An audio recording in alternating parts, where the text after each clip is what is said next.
Welcome to SleepThink. Tonight, we turn our attention inward, exploring a subject as old as humanity itself, the darker aspects of our nature. The human mind is vast, layered, and complex. Within it lies creativity, compassion, and reason, but also fear, aggression, selfishness, and desire. These shadow elements, though often hidden, are just as real as our nobler qualities. They shape our behavior, our societies, and our history in ways both subtle and dramatic. Psychologists and philosophers alike have long sought to understand this darker side.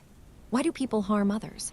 Why do envy, cruelty, and betrayal appear again and again across cultures and centuries? And why, even in peaceful lives, do we still encounter jealousy, anger, or the temptation to deceive? To answer these questions, we look not to myth or speculation, but to the mind itself. Beneath our surface awareness lies a complex machinery of instincts and drives, many inherited from our evolutionary past. Some of these drives ensure survival. Others, when unchecked, can lead to conflict and destruction. Consider aggression. In the animal kingdom, aggression secures territory, ensures resources, and protects offspring. In humans, this same instinct persists, but it manifests in far more complex ways. It may show as rivalry and competition, hostility in relationships, or even large-scale violence in society. The amygdala, the almond-shaped structure deep in the brain, is central here. It detects threat, fuels fear, and can trigger the fight-or-flight response. This neural system, designed to keep us alive, can also drive us toward impulsive acts of anger or retaliation. Jealousy, too, reveals the same paradox. On one hand, it can protect bonds, motivating us to guard relationships we value. On the other, it can consume the mind, leading to suspicion, control, or harm. From a psychological perspective, jealousy blends emotional circuits of fear, attachment, and self-preservation. It is not merely an emotion, but a survival mechanism, one that can spiral into darkness when unchecked. Even deception, the act of concealing truth, finds its roots in survival. From childhood, humans learn to bend truth to avoid punishment or gain advantage. Neurologically, lying engages the prefrontal cortex, the area of the brain responsible for planning and control. The very fact that deception requires effort and cognitive resources reveals how deeply it intertwines with higher reasoning. Yet the consequences of dishonesty ripple through trust, society, and even self-identity. As we explore further, we see that the darker side of human nature is not an accident, but a reflection of the same systems that make us intelligent, adaptive, and social. Fear and caution protect us, but they also breed suspicion. Desire motivates us, but it also tempts us toward greed. Anger energizes defense, but can explode into violence. The human mind is not purely light, nor purely dark, but a balance forever shifting. When we talk about the dark side of human nature, we are not referring to something external, some force that lives outside of us, waiting to strike. We are speaking about something that exists within each individual. Shadows that remain hidden until certain conditions bring them to the surface. Think about envy. On the surface, envy seems simple, the desire for what someone else has. But psychologically, envy is far more complex and unsettling. It can begin as a quiet observation. Someone has more success, more beauty, more love, or more wealth than we do. At first, the feeling may be small, almost imperceptible. But if it grows, envy can consume a person's thoughts, turning admiration into resentment. Entire lives can be shaped not by the pursuit of happiness, but by the desperate need to match or surpass someone else. And in extreme cases, envy doesn't want equality, it wants destruction. It would rather see the other person lose everything than admit they are ahead. This is one layer of the human shadow, the inability to find contentment without comparison. Now consider cruelty. Most people would not describe themselves as cruel. They would say they are kind, compassionate, fair. But under certain circumstances, cruelty emerges with frightening ease. Studies in psychology, such as the infamous Stanford prison experiment, have shown how ordinary individuals, when given power, can quickly slip into patterns of domination, humiliation, and abuse. It doesn't take a monster to commit monstrous acts. It only takes the right conditions. Power, anonymity, a sense of us versus them. Suddenly, cruelty no longer feels like cruelty. It feels like duty, justice, or even entertainment. Perhaps the most chilling part of human psychology is this. The line between kindness and cruelty, between morality and corruption, is thinner than most are willing to admit. And then there is fear. Fear may not seem like a dark part of human nature, but it is often the root from which darkness grows. Fear of loss, fear of rejection, fear of insignificance. These fears are buried deep within the subconscious, and they shape behavior in ways people do not recognize. Fear can disguise itself as anger, as greed, as control. A person may appear ruthless, when in reality they are terrified of vulnerability. A leader may appear power-hungry, when in truth they are haunted by the thought of being forgotten. Fear drives people into survival mode, and in survival mode, morality often fades into the background. Here lies one of the most paradoxical truths. Much of the darkness we see in the world, violence, betrayal, manipulation, does not come from pure malice but from fear. But perhaps the most disturbing element of the human shadow is not envy, cruelty, or fear. It is pleasure. The unsettling fact that humans are capable of enjoying harm. Psychologists have studied this phenomenon under many names: sadism, schadenfreude, deindividuation. Sometimes it is small, like laughing at someone else's failure. Other times it is darker, like gaining satisfaction from the suffering of another person. This is the side of human nature that many deny, because to admit it means confronting a truth that feels unbearable, that suffering can be entertaining.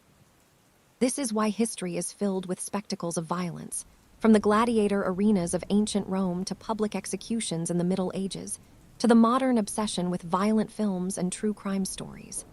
Deep down, the human psyche is drawn to the darker side of experience, not only out of fear, but out of fascination. Beneath the surface of every human life, there are thoughts, desires, and impulses that we rarely, if ever, admit out loud. Psychologists sometimes call this the shadow self, the hidden collection of urges, fears, and instincts that live in the unconscious mind. Carl Jung believed that every person carries this shadow with them, a darker counterpart to the self we show the world. Think of it as a locked room in the back of your mind. During the day, you keep it shut because you need to function to appear stable, polite, and controlled. But at night, when the world grows quiet, that door begins to creak open. Dreams, nightmares, and restless thoughts often come from this secret chamber. It is here that we encounter the impulses we deny: anger, envy, cruelty, and even violence. What's unsettling is that these impulses are not foreign to us. They are natural, deeply rooted instincts, remnants of an older, more primal humanity. For example, jealousy can arise from our innate drive to protect what we value, but it can also spiral into obsession and destruction. Aggression, once a tool for survival, can become cruelty when left unchecked. Even simple fears, like the fear of being abandoned, can twist into controlling or manipulative behavior. When psychologists study these tendencies, they find that ordinary people are capable of extraordinary darkness under certain conditions. History has shown this again and again. Entire societies, filled with everyday men and women, have committed acts of violence when swept up in fear, hatred, or blind obedience. The Milgram experiment, for example, revealed how far people are willing to go when instructed by authority, even if it meant causing pain to others. But the shadow is not only about outward violence. It also manifests in subtle ways, in the quiet resentment we hold toward others, in the lies we tell ourselves, in the moments we act selfishly even when no one is watching. Sometimes it comes in fleeting thoughts we immediately push away, thoughts so taboo that we convince ourselves we never really had them. Yet the truth is that these fragments live inside all of us. And in the silence of night, when the mind is tired and defenses are low, those fragments whisper a little louder.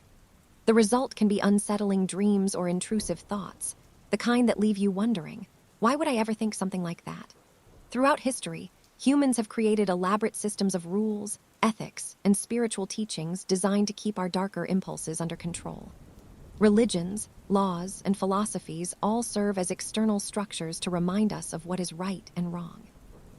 Yet, despite these systems, the same destructive tendencies continue to reappear: violence, betrayal, greed, and cruelty. This paradox suggests something profound. Morality is not always our natural state. Instead, it is a fragile construct, one that must be carefully taught, reinforced, and practiced. Left unchecked, our instincts often tilt towards selfishness. Think of a child. Without guidance, they may grab toys, scream for attention, or push another child aside. The seeds of compassion are present, but they require nurturing. Similarly, the seeds of aggression are also present, and they grow easily if conditions allow.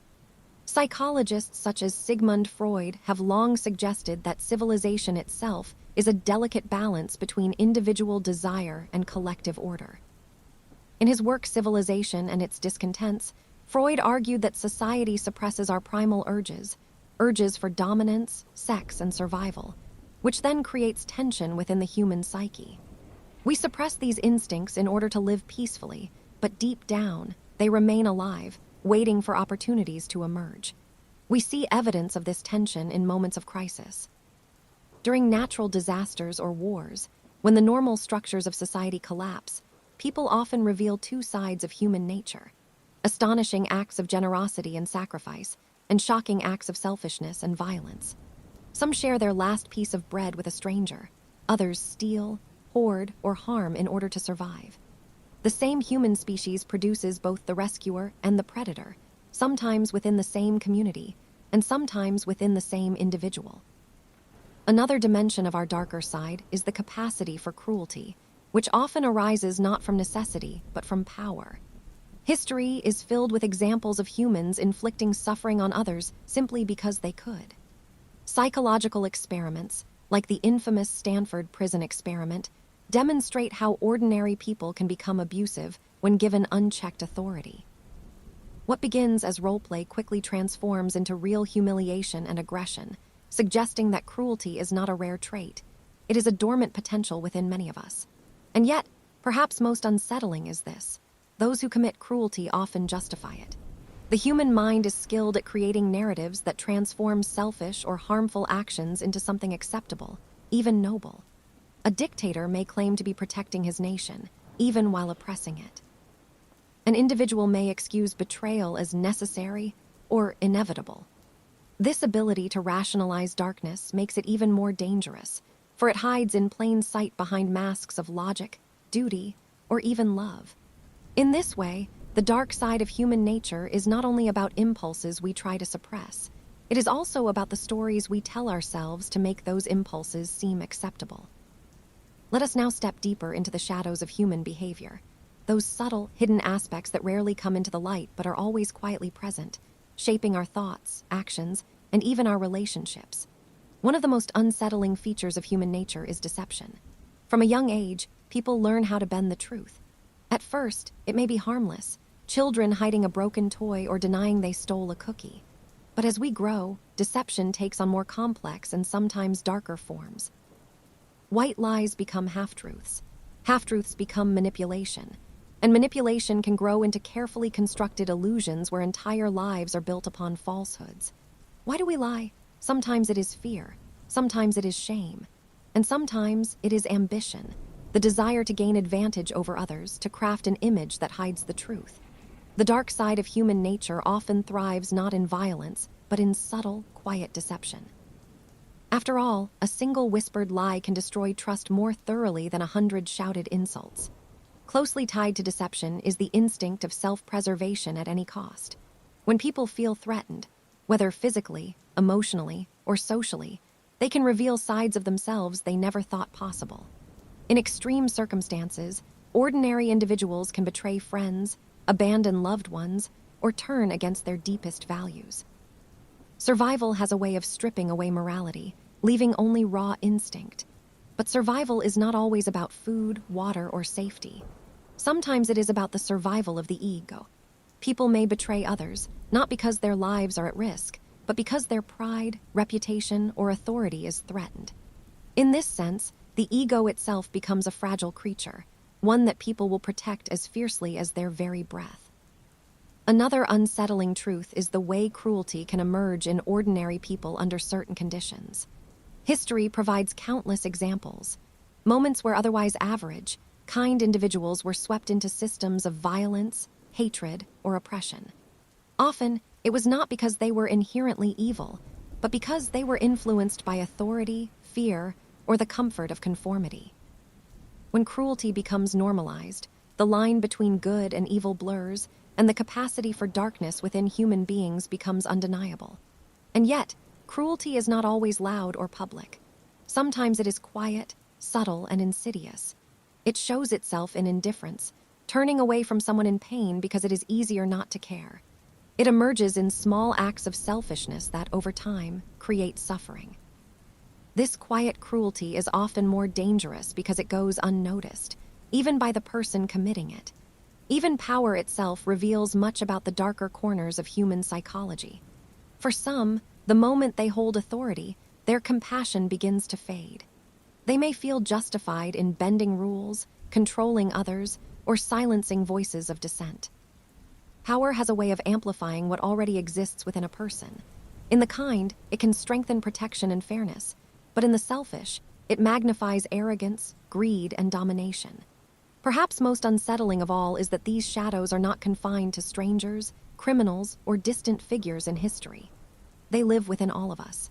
Every human being carries the potential for deception, selfishness, cruelty, and abuse of power.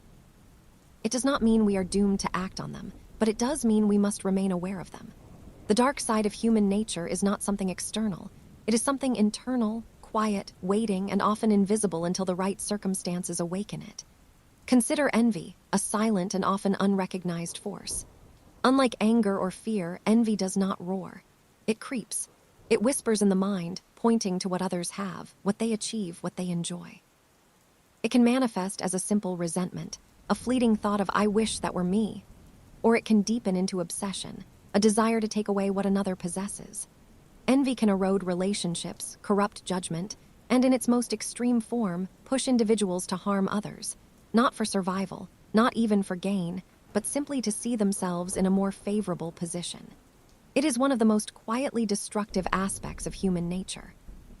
Then there is guilt and shame, twin shadows that shape behavior in profound ways.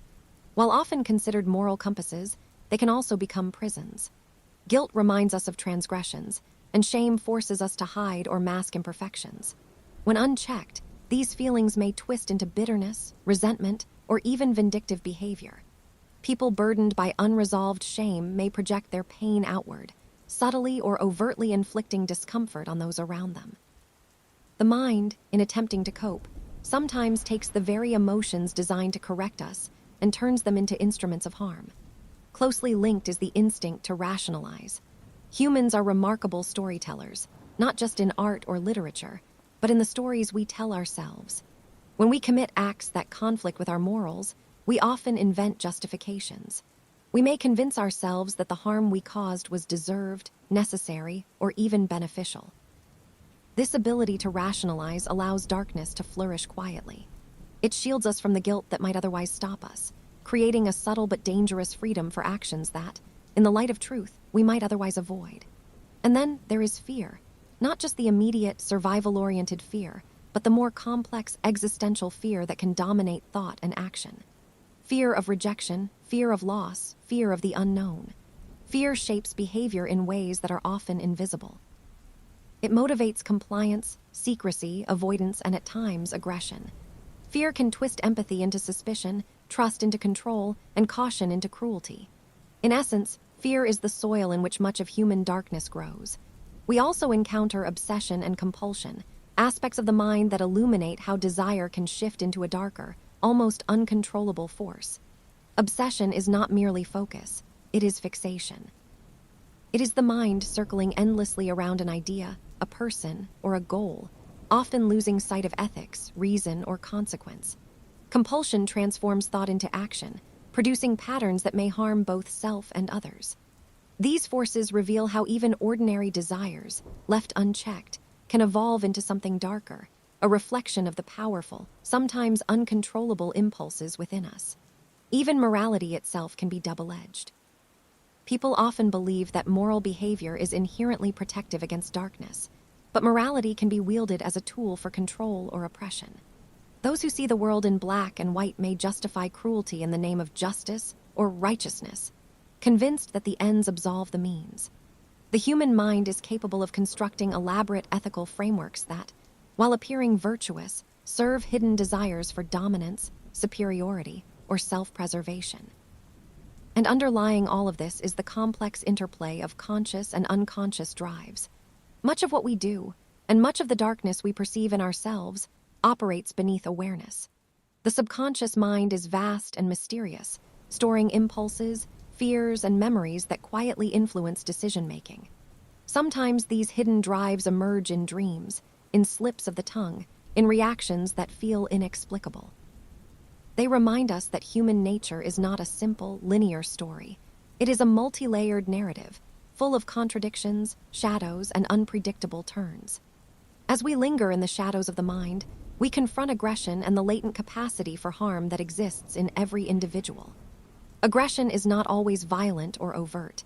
It can take subtle forms: sarcasm, manipulation, exclusion, or passive resistance.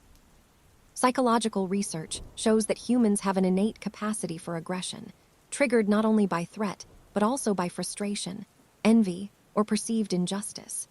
Even those who appear calm and composed may harbor impulses that, under certain circumstances, could erupt unexpectedly. Understanding this capacity is not meant to frighten, but to illuminate the raw, unrefined forces that reside within the human psyche. Closely intertwined with aggression is the allure of power and control. Humans are drawn, often irresistibly, to influence over others. The pursuit of power is not inherently malevolent, but it carries the risk of corrupting intentions. Experiments such as the famous Stanford prison study demonstrate how ordinary individuals, placed in positions of authority, can quickly adopt cruel or domineering behaviors, even without prior inclination. Power has a seductive quality. It reshapes perception, dulls empathy, and amplifies latent tendencies towards selfishness and cruelty. The very structure of social hierarchies, of competition and dominance, can awaken impulses we might otherwise suppress.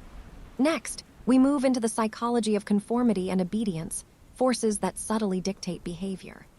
Humans are social creatures, wired to align with norms, expectations, and authority figures. This alignment can lead to remarkable cooperation and social cohesion, but also, as history shows, to atrocities committed in the name of obedience. The Milgram experiments demonstrated that ordinary people could deliver what they believed were harmful shocks to others simply because an authority figure instructed them to do so. This reveals an uncomfortable truth. The darkness of human behavior is often not a product of inherent evil, but of circumstance, suggestion, and social influence. Even in seemingly benign contexts, prejudice and dehumanization emerge as expressions of human darkness. Psychological studies reveal that humans instinctively categorize, label, and rank others. These mechanisms, originally adaptive for survival, can evolve into bias, discrimination, and systemic oppression. When individuals or groups are dehumanized, perceived as less than or fundamentally different, empathy diminishes, and harmful behaviors become easier to justify. These tendencies underscore a persistent shadow within society, reflecting the ways the human mind can construct moral narratives that excuse cruelty toward others. We also encounter the intricate dance of desire and compulsion, which often intersects with moral transgression. Desire is not inherently negative. It drives creation, connection, and ambition. But unrestrained desire can morph into obsession, addiction, or exploitation. The mind's capacity to rationalize or justify these impulses further compounds their potential for harm.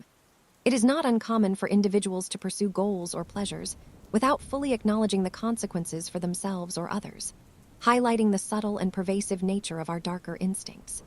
Beneath these conscious and observable behaviors lies the vast landscape of the unconscious mind, the arena where unresolved fears, hidden impulses, and suppressed memories dwell.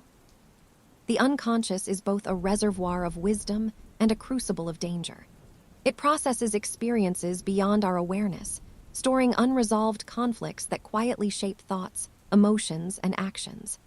Dreams, intrusive thoughts, and irrational behaviors can serve as windows into this shadowed interior, revealing the hidden currents that propel human behavior, often without conscious recognition. Finally, there is the paradox of morality and self-interest, a recurring tension at the heart of human psychology. People strive to appear virtuous, ethical, and compassionate, yet self-interest often exerts a subtle, persistent influence. Even altruism may contain hidden motives, desire for recognition, reassurance, or control. This tension illustrates the dual nature of human morality, an aspiration toward goodness intertwined with the undeniable pull of instinct, survival, and personal desire. Understanding this paradox allows us to see the mind not as wholly virtuous or wholly corrupt, but as a dynamic interplay of forces, constantly negotiating between light and shadow. Consider aggression and harm, not only in the context of overt violence, but in the more insidious forms that permeate everyday life.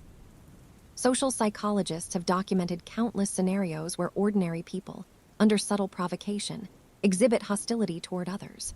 Road rage, office politics, and gossip may seem trivial, yet they are expressions of the same psychological mechanisms that, in extreme cases, drive cruelty and even violence. Our brains are wired to respond defensively to threats, real or perceived, and the amygdala, the seat of emotional processing, reacts rapidly, often before rational thought intervenes. Even a fleeting insult can trigger a cascade of neural responses that prime aggressive behavior, revealing just how close to the surface these darker impulses often lie. The pursuit of power reveals another dimension of the shadowed mind. Power does not merely provide control, it reshapes perception. Research on leadership dynamics shows that individuals granted authority experience reduced activity in brain regions associated with empathy, as if the very act of commanding attention and obedience dulls sensitivity to others' suffering. Historical examples abound. From political leaders who manipulate public fear to corporate figures who exploit subordinates, we see how the lure of dominance can awaken latent selfishness and moral compromise. Even seemingly benevolent authority can inadvertently facilitate harm when ambition or insecurity infiltrates decision-making, reminding us that power itself is a neutral force. It is the human mind that directs it toward light or shadow. Closely linked is the psychology of conformity and obedience, which demonstrates how ordinary individuals can participate in acts they would personally reject under normal circumstances. Classic experiments, such as Solomon Ash's conformity studies, show that people often conform to group consensus even when it contradicts their own perceptions. The Milgram obedience experiments further revealed that authority figures could compel individuals to administer what they believed were painful or dangerous shocks to others. These findings illuminate a chilling truth. Darkness in human behavior often emerges not from malevolence, but from the mind's inherent tendency to follow social cues, yielding to external pressures that override internal moral judgment. In parallel, prejudice and dehumanization illustrate how human cognition can distort empathy. Neuroscientific studies indicate that when individuals view members of an outgroup, brain regions associated with emotional resonance show reduced activity, effectively dampening the natural response to another's suffering. Historical tragedies, ranging from slavery and colonization to genocides, demonstrate the catastrophic consequences when this cognitive tendency is amplified socially and politically.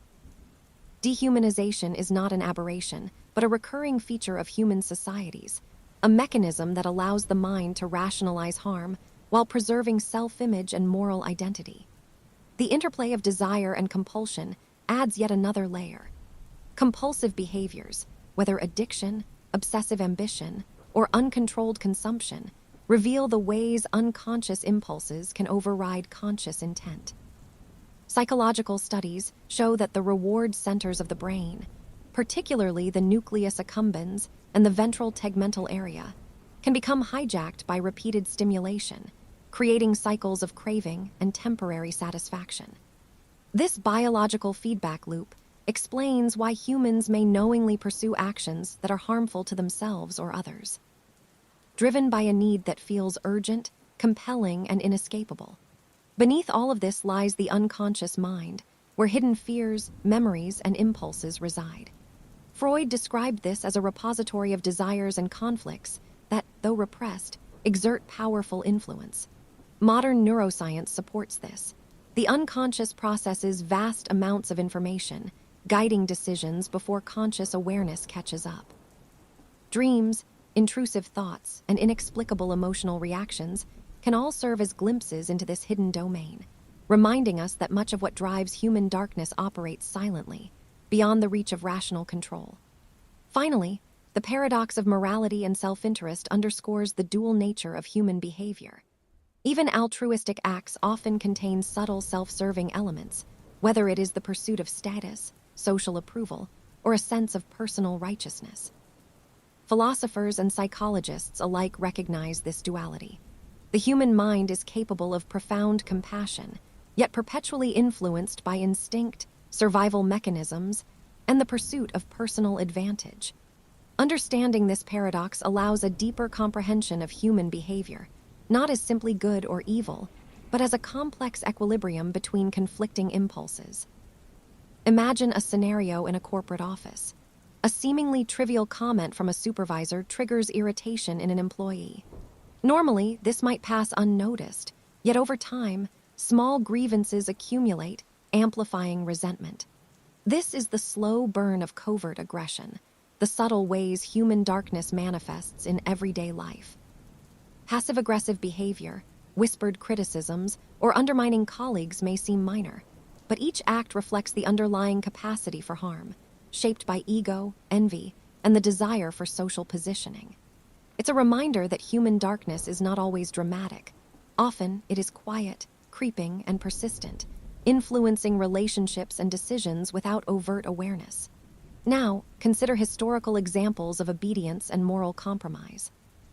During moments of social upheaval, ordinary citizens have participated in acts that, in isolation, they would have considered unconscionable. Soldiers following orders, bureaucrats enforcing unjust laws, or citizens complicit in systemic discrimination, all illustrate the psychological mechanisms of compliance, deference, and social pressure. The mind, when confronted with authority or collective consensus, often prioritizes safety, conformity, or belonging over ethical judgment. This dynamic reveals a profound truth.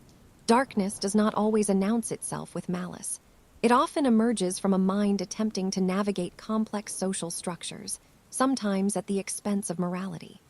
In the shadows of desire, addiction and compulsion offer another lens.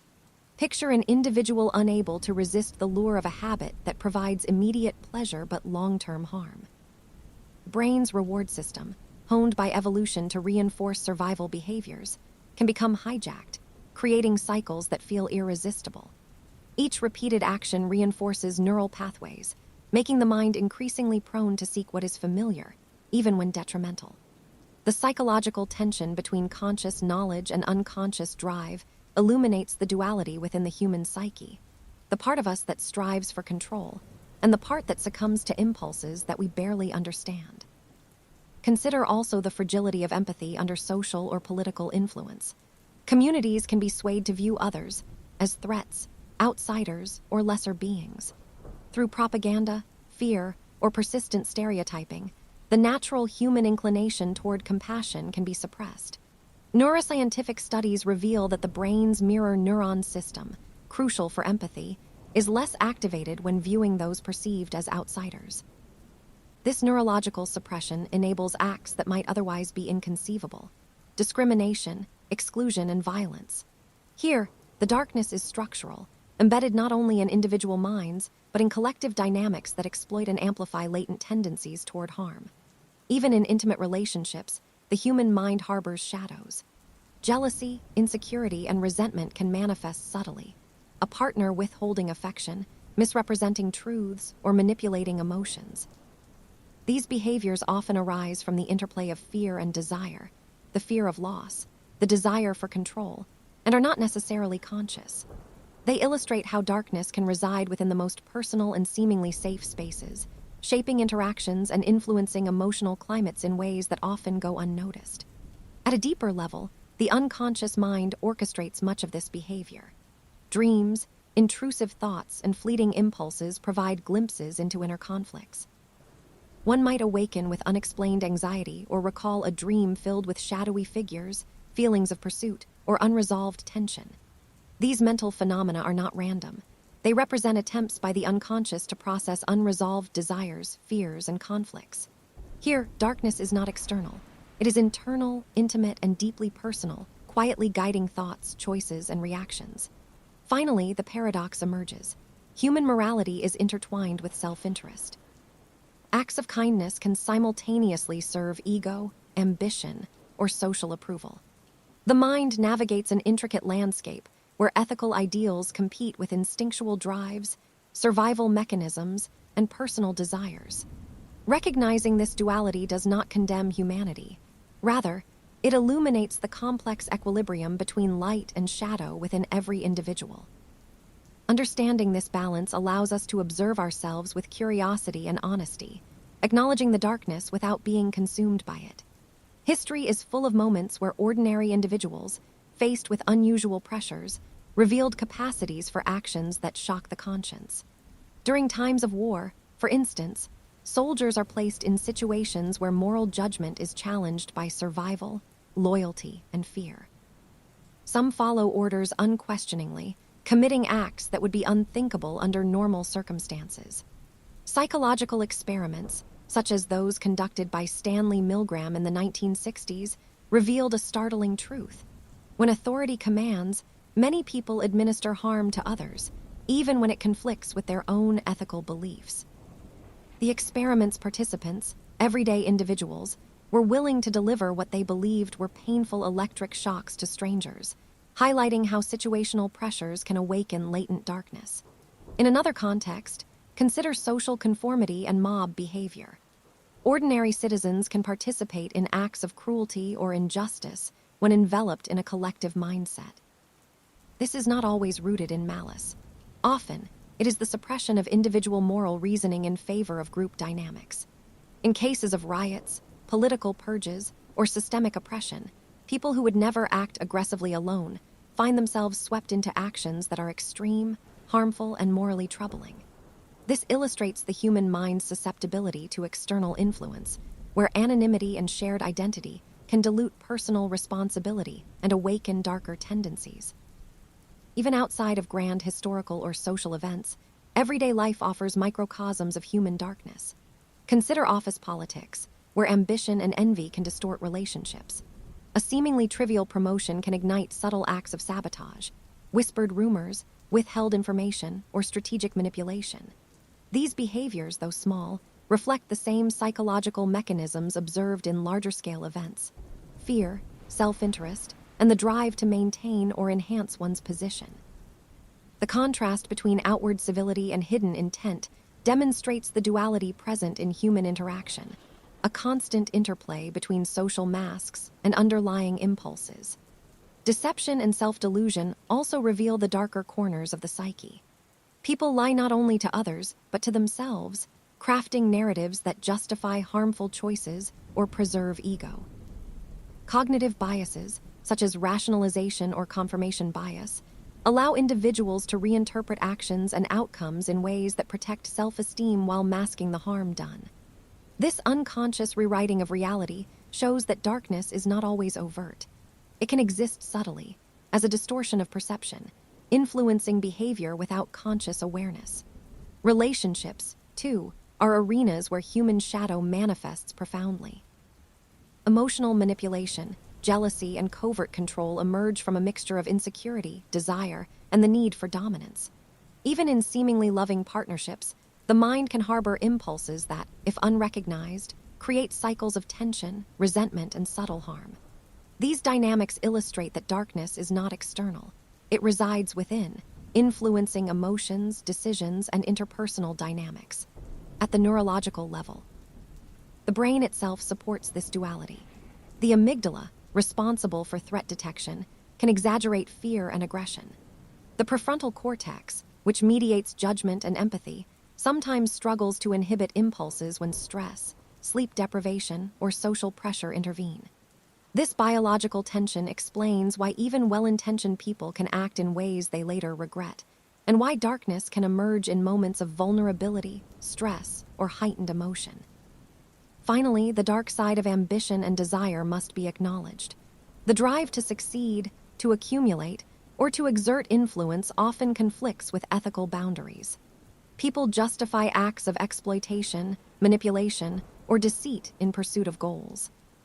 This interplay between aspiration and morality reflects an internal struggle that is both universal and persistent, reminding us that darkness is not merely external or situational.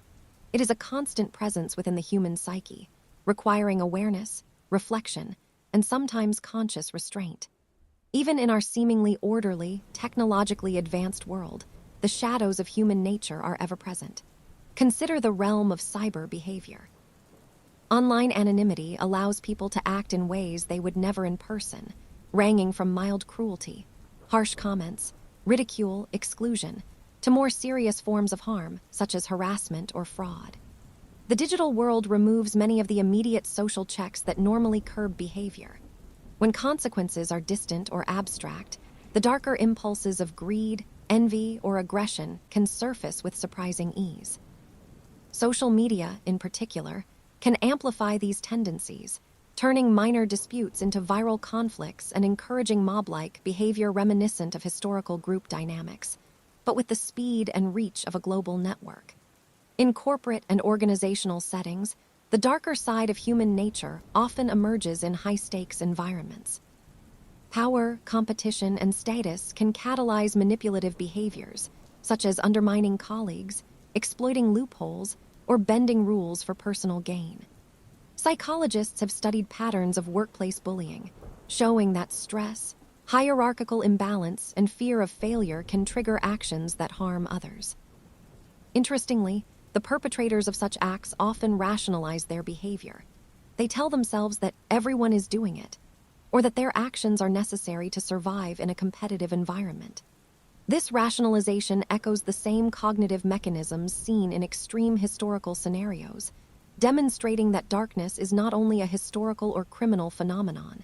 It exists in everyday life, shaped by context, stress, and ambition. Another modern reflection of human shadow lies in financial crimes and ethical breaches. Fraud, embezzlement, and insider trading reveal how ordinary cognitive biases, greed, overconfidence, and rationalization can escalate into harmful actions that affect thousands of lives. Case studies of corporate scandals, from Enron to more recent international fraud cases, illustrate that the potential for harm is not limited to overtly violent acts. Subtle deception, manipulation, and the pursuit of self-interest can generate massive damage. These behaviors demonstrate how dark impulses can intertwine with intellect, strategy, and opportunity, highlighting the complexity of human morality and the thin line between ethical and unethical conduct. Even in personal relationships, the shadow manifests in nuanced ways. Emotional abuse, gaslighting, and manipulation exploit trust and empathy, often leaving profound psychological scars. Psychological research indicates that perpetrators are frequently aware of their actions' effects, but are driven by fear, insecurity, or the desire for control. The subtlety of such behavior illustrates that darkness does not always announce itself loudly. Sometimes it is quiet, insidious, and difficult to detect until the consequences are deeply felt. The study of criminal psychology provides another lens through which to examine the dark side of human nature. Serial offenders, for instance, are not always born evil. Many have histories marked by trauma, neglect, or environmental pressures. Yet the combination of psychological predisposition, opportunity, and choice can lead to repeated harm.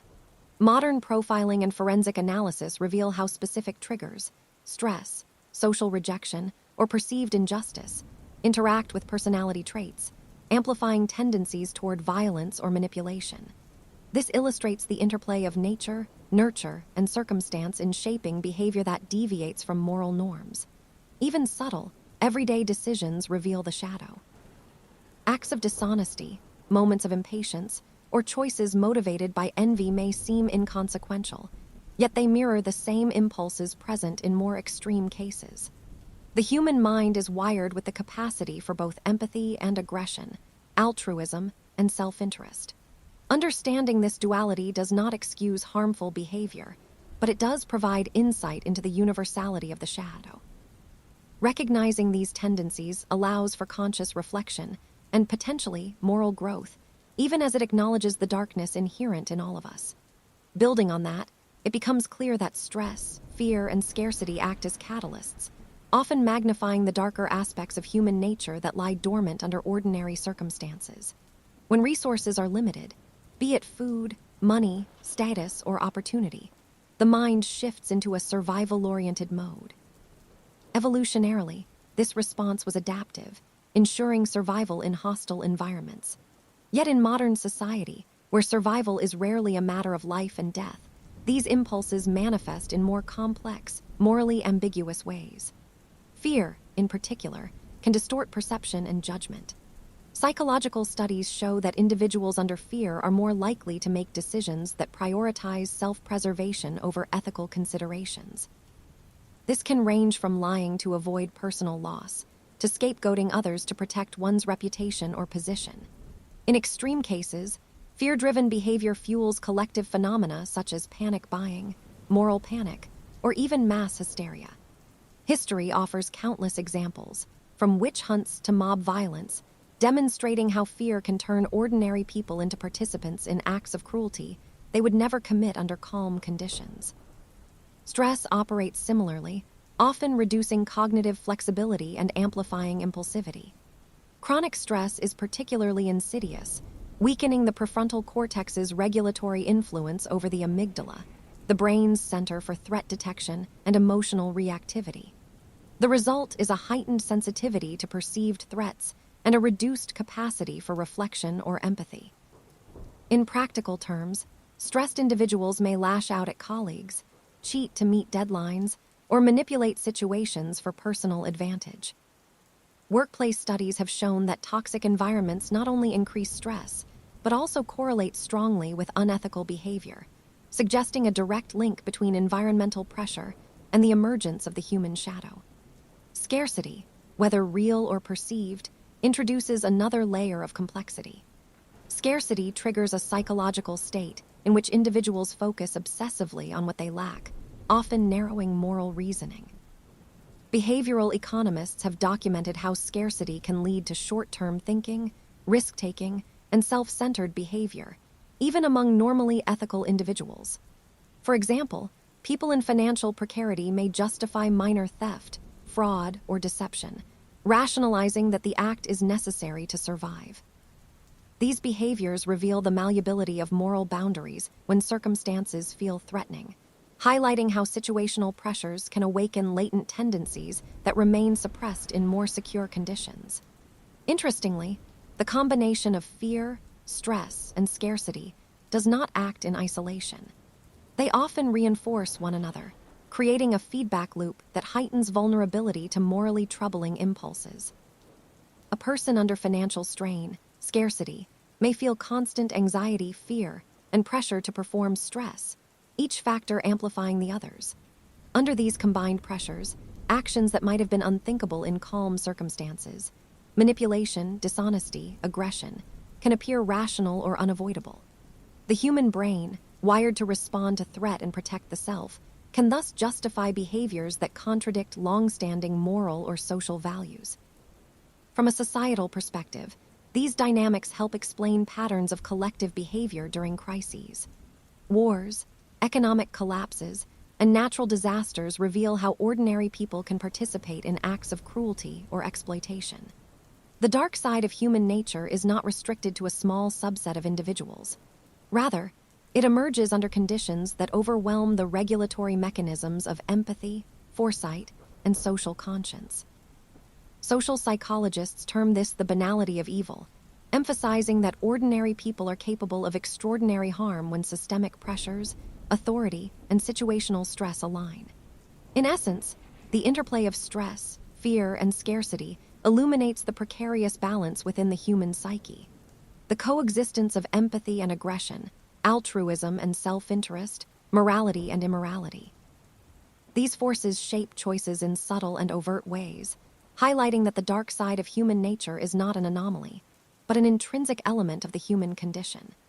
Building on the individual factors of fear, stress, and scarcity, the influence of group dynamics and authority magnifies the dark side of human nature in profound ways. Humans are inherently social creatures, wired for connection and attuned to social cues. While this capacity for social cohesion has clear adaptive benefits, cooperation, empathy, and cultural development.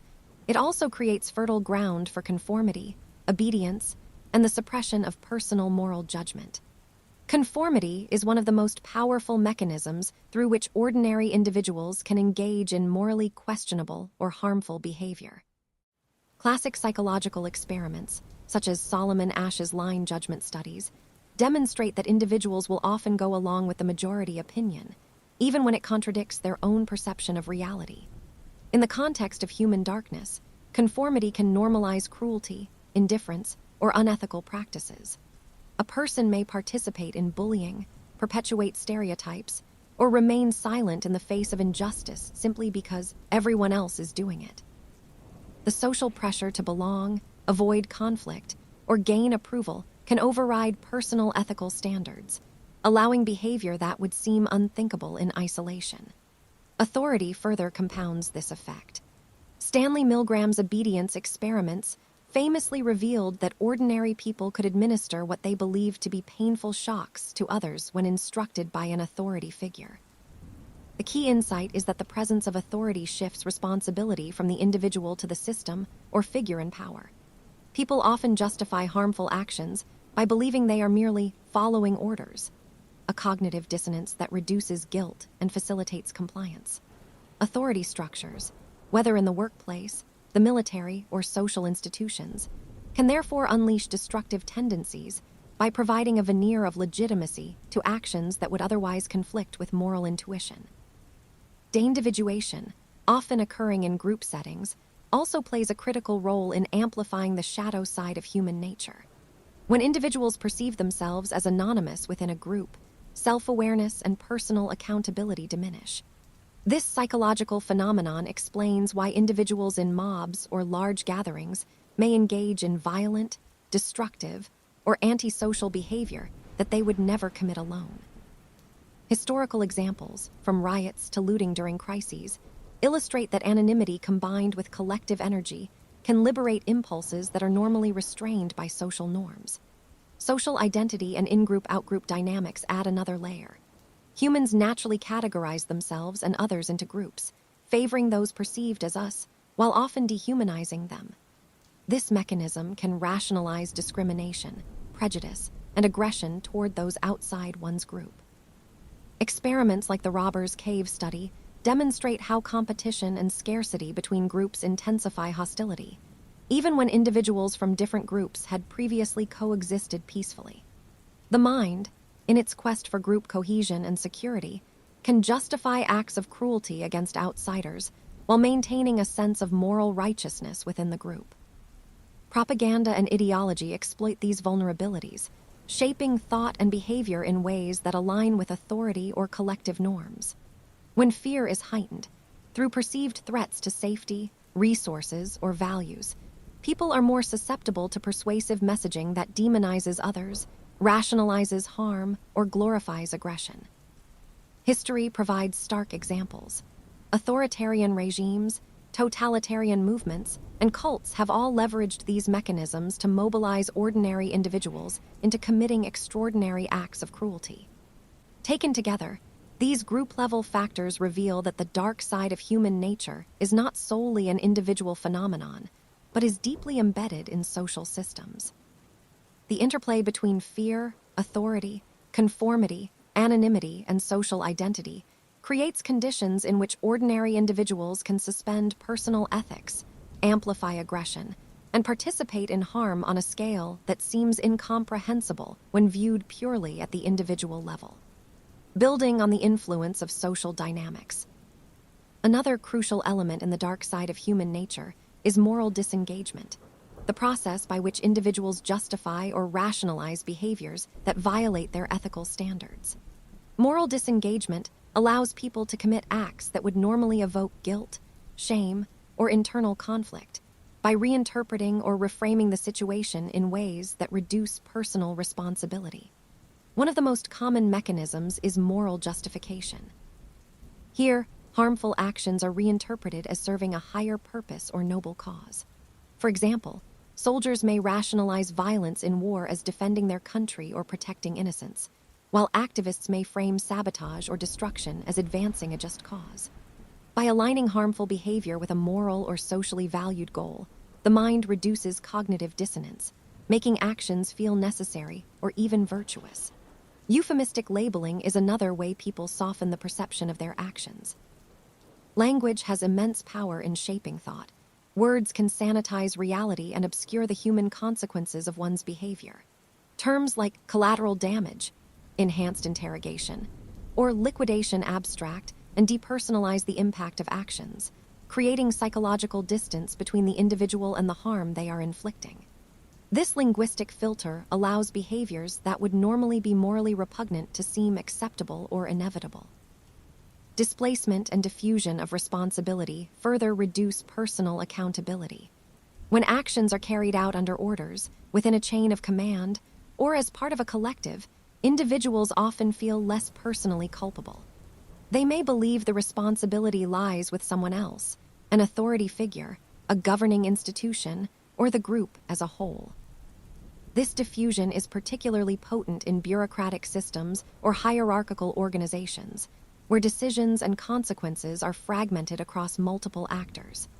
Dehumanization is another core element of moral disengagement. When victims are perceived as less than human, labeled as enemies, pests, or threats, the natural empathic response that would normally inhibit aggression is diminished. Dehumanization is a recurring feature in history, from slavery and colonial exploitation to genocide and systemic oppression.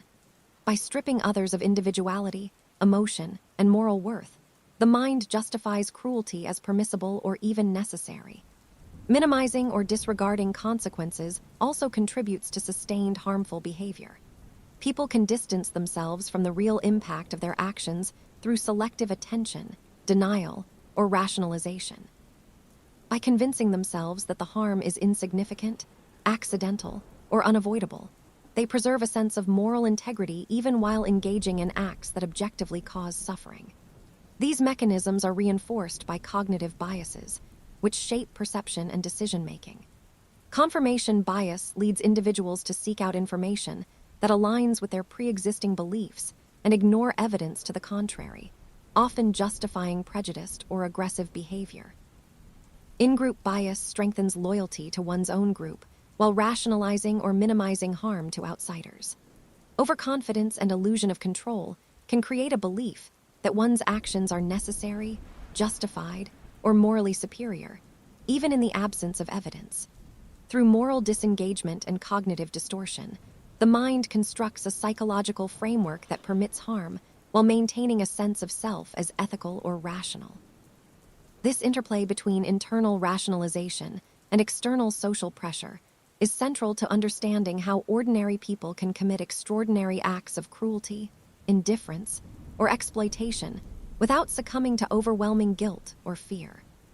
Building on moral disengagement, it's important to explore how primal emotions and instinctual drives amplify the darker aspects of human behavior. While moral reasoning and social norms shape much of our conduct, deep within the brain lie ancient circuits that predate civilization, mechanisms evolved for survival, reproduction, and dominance. These systems can fuel aggression, envy, and fear, often bypassing rational thought entirely. The amygdala, for instance, is a small almond-shaped structure deep in the brain that processes threats and triggers emotional responses like anger and fear. When activated, it can override prefrontal control, the brain's region responsible for reasoning, planning, and impulse regulation, leading to immediate, often aggressive reactions. This is why humans sometimes act impulsively in ways that defy their moral principles. The raw neural circuitry of survival takes precedence over conscious reflection. Anger and aggression are closely tied to both evolutionary survival and social hierarchy. From an evolutionary standpoint, defending resources, status, or kin could mean the difference between life and death. Modern society has suppressed many overt forms of aggression, but the underlying impulses persist, manifesting in interpersonal conflicts, competitive ambition, or systemic oppression. When combined with moral disengagement, anger can be rationalized as righteous indignation, fueling behaviors that harm others while appearing justified in the perpetrator's mind. envy and jealousy are equally potent drivers of dark behavior. These emotions are rooted in social comparison. Our ancestors' survival often depended on understanding relative status and access to resources. When individuals perceive themselves as lacking, the brain can generate feelings of resentment, bitterness, and desire for revenge. Philosophers have long noted how envy corrodes ethical judgment, motivating individuals to undermine others rather than pursue collaborative growth. In the modern context, this manifests in workplace sabotage, social manipulation, or extreme competitive behavior. The pursuit of power is another instinctual drive interwoven with the dark psychology of humans. Power provides control over resources, safety, and reproductive opportunities, all factors central to survival and genetic propagation. Neurologically, the anticipation of power activates reward circuits in the brain, releasing dopamine and generating pleasure. This reinforces behaviors that secure or consolidate power, even if they involve deception, coercion, or exploitation. The desire for dominance can, therefore, become a self-reinforcing loop. The more power one acquires, the more one is driven to acquire, defend, and expand it, often at the expense of others. Fear and uncertainty also play pivotal roles. Humans are wired to anticipate threats, and the brain often overestimates dangers to err on the side of caution. This heightened sensitivity can lead to paranoia, scapegoating, or authoritarian tendencies. In groups, fear can spread contagiously, amplifying collective aggression, social conformity, or moral panic. History is replete with examples of societies justifying oppression, persecution, or war under the guise of self-preservation, a clear interplay between primal instinct and rationalized ideology. The interaction of these primal drives with moral disengagement and cognitive biases creates a psychological architecture where darkness can flourish. A single person, or a collective, may commit acts that seem incomprehensible on the surface. Yet, under the scrutiny of neuroscience and psychology, patterns emerge. Anger rationalized as justice, envy masked as ambition, fear amplified into control, and power pursued with an almost mechanical inevitability. As we reflect on this ongoing exploration of the darker aspects of human nature, it becomes clear that cruelty and violence are not the only shadows cast by the human psyche. Sometimes, darkness hides itself behind more subtle disguises: passivity, indifference, and the refusal to act in the face of suffering. These quieter shadows, though less dramatic than acts of rage or bloodshed, can be equally corrosive to the fabric of human life. Consider the bystander effect, a phenomenon well documented in psychology.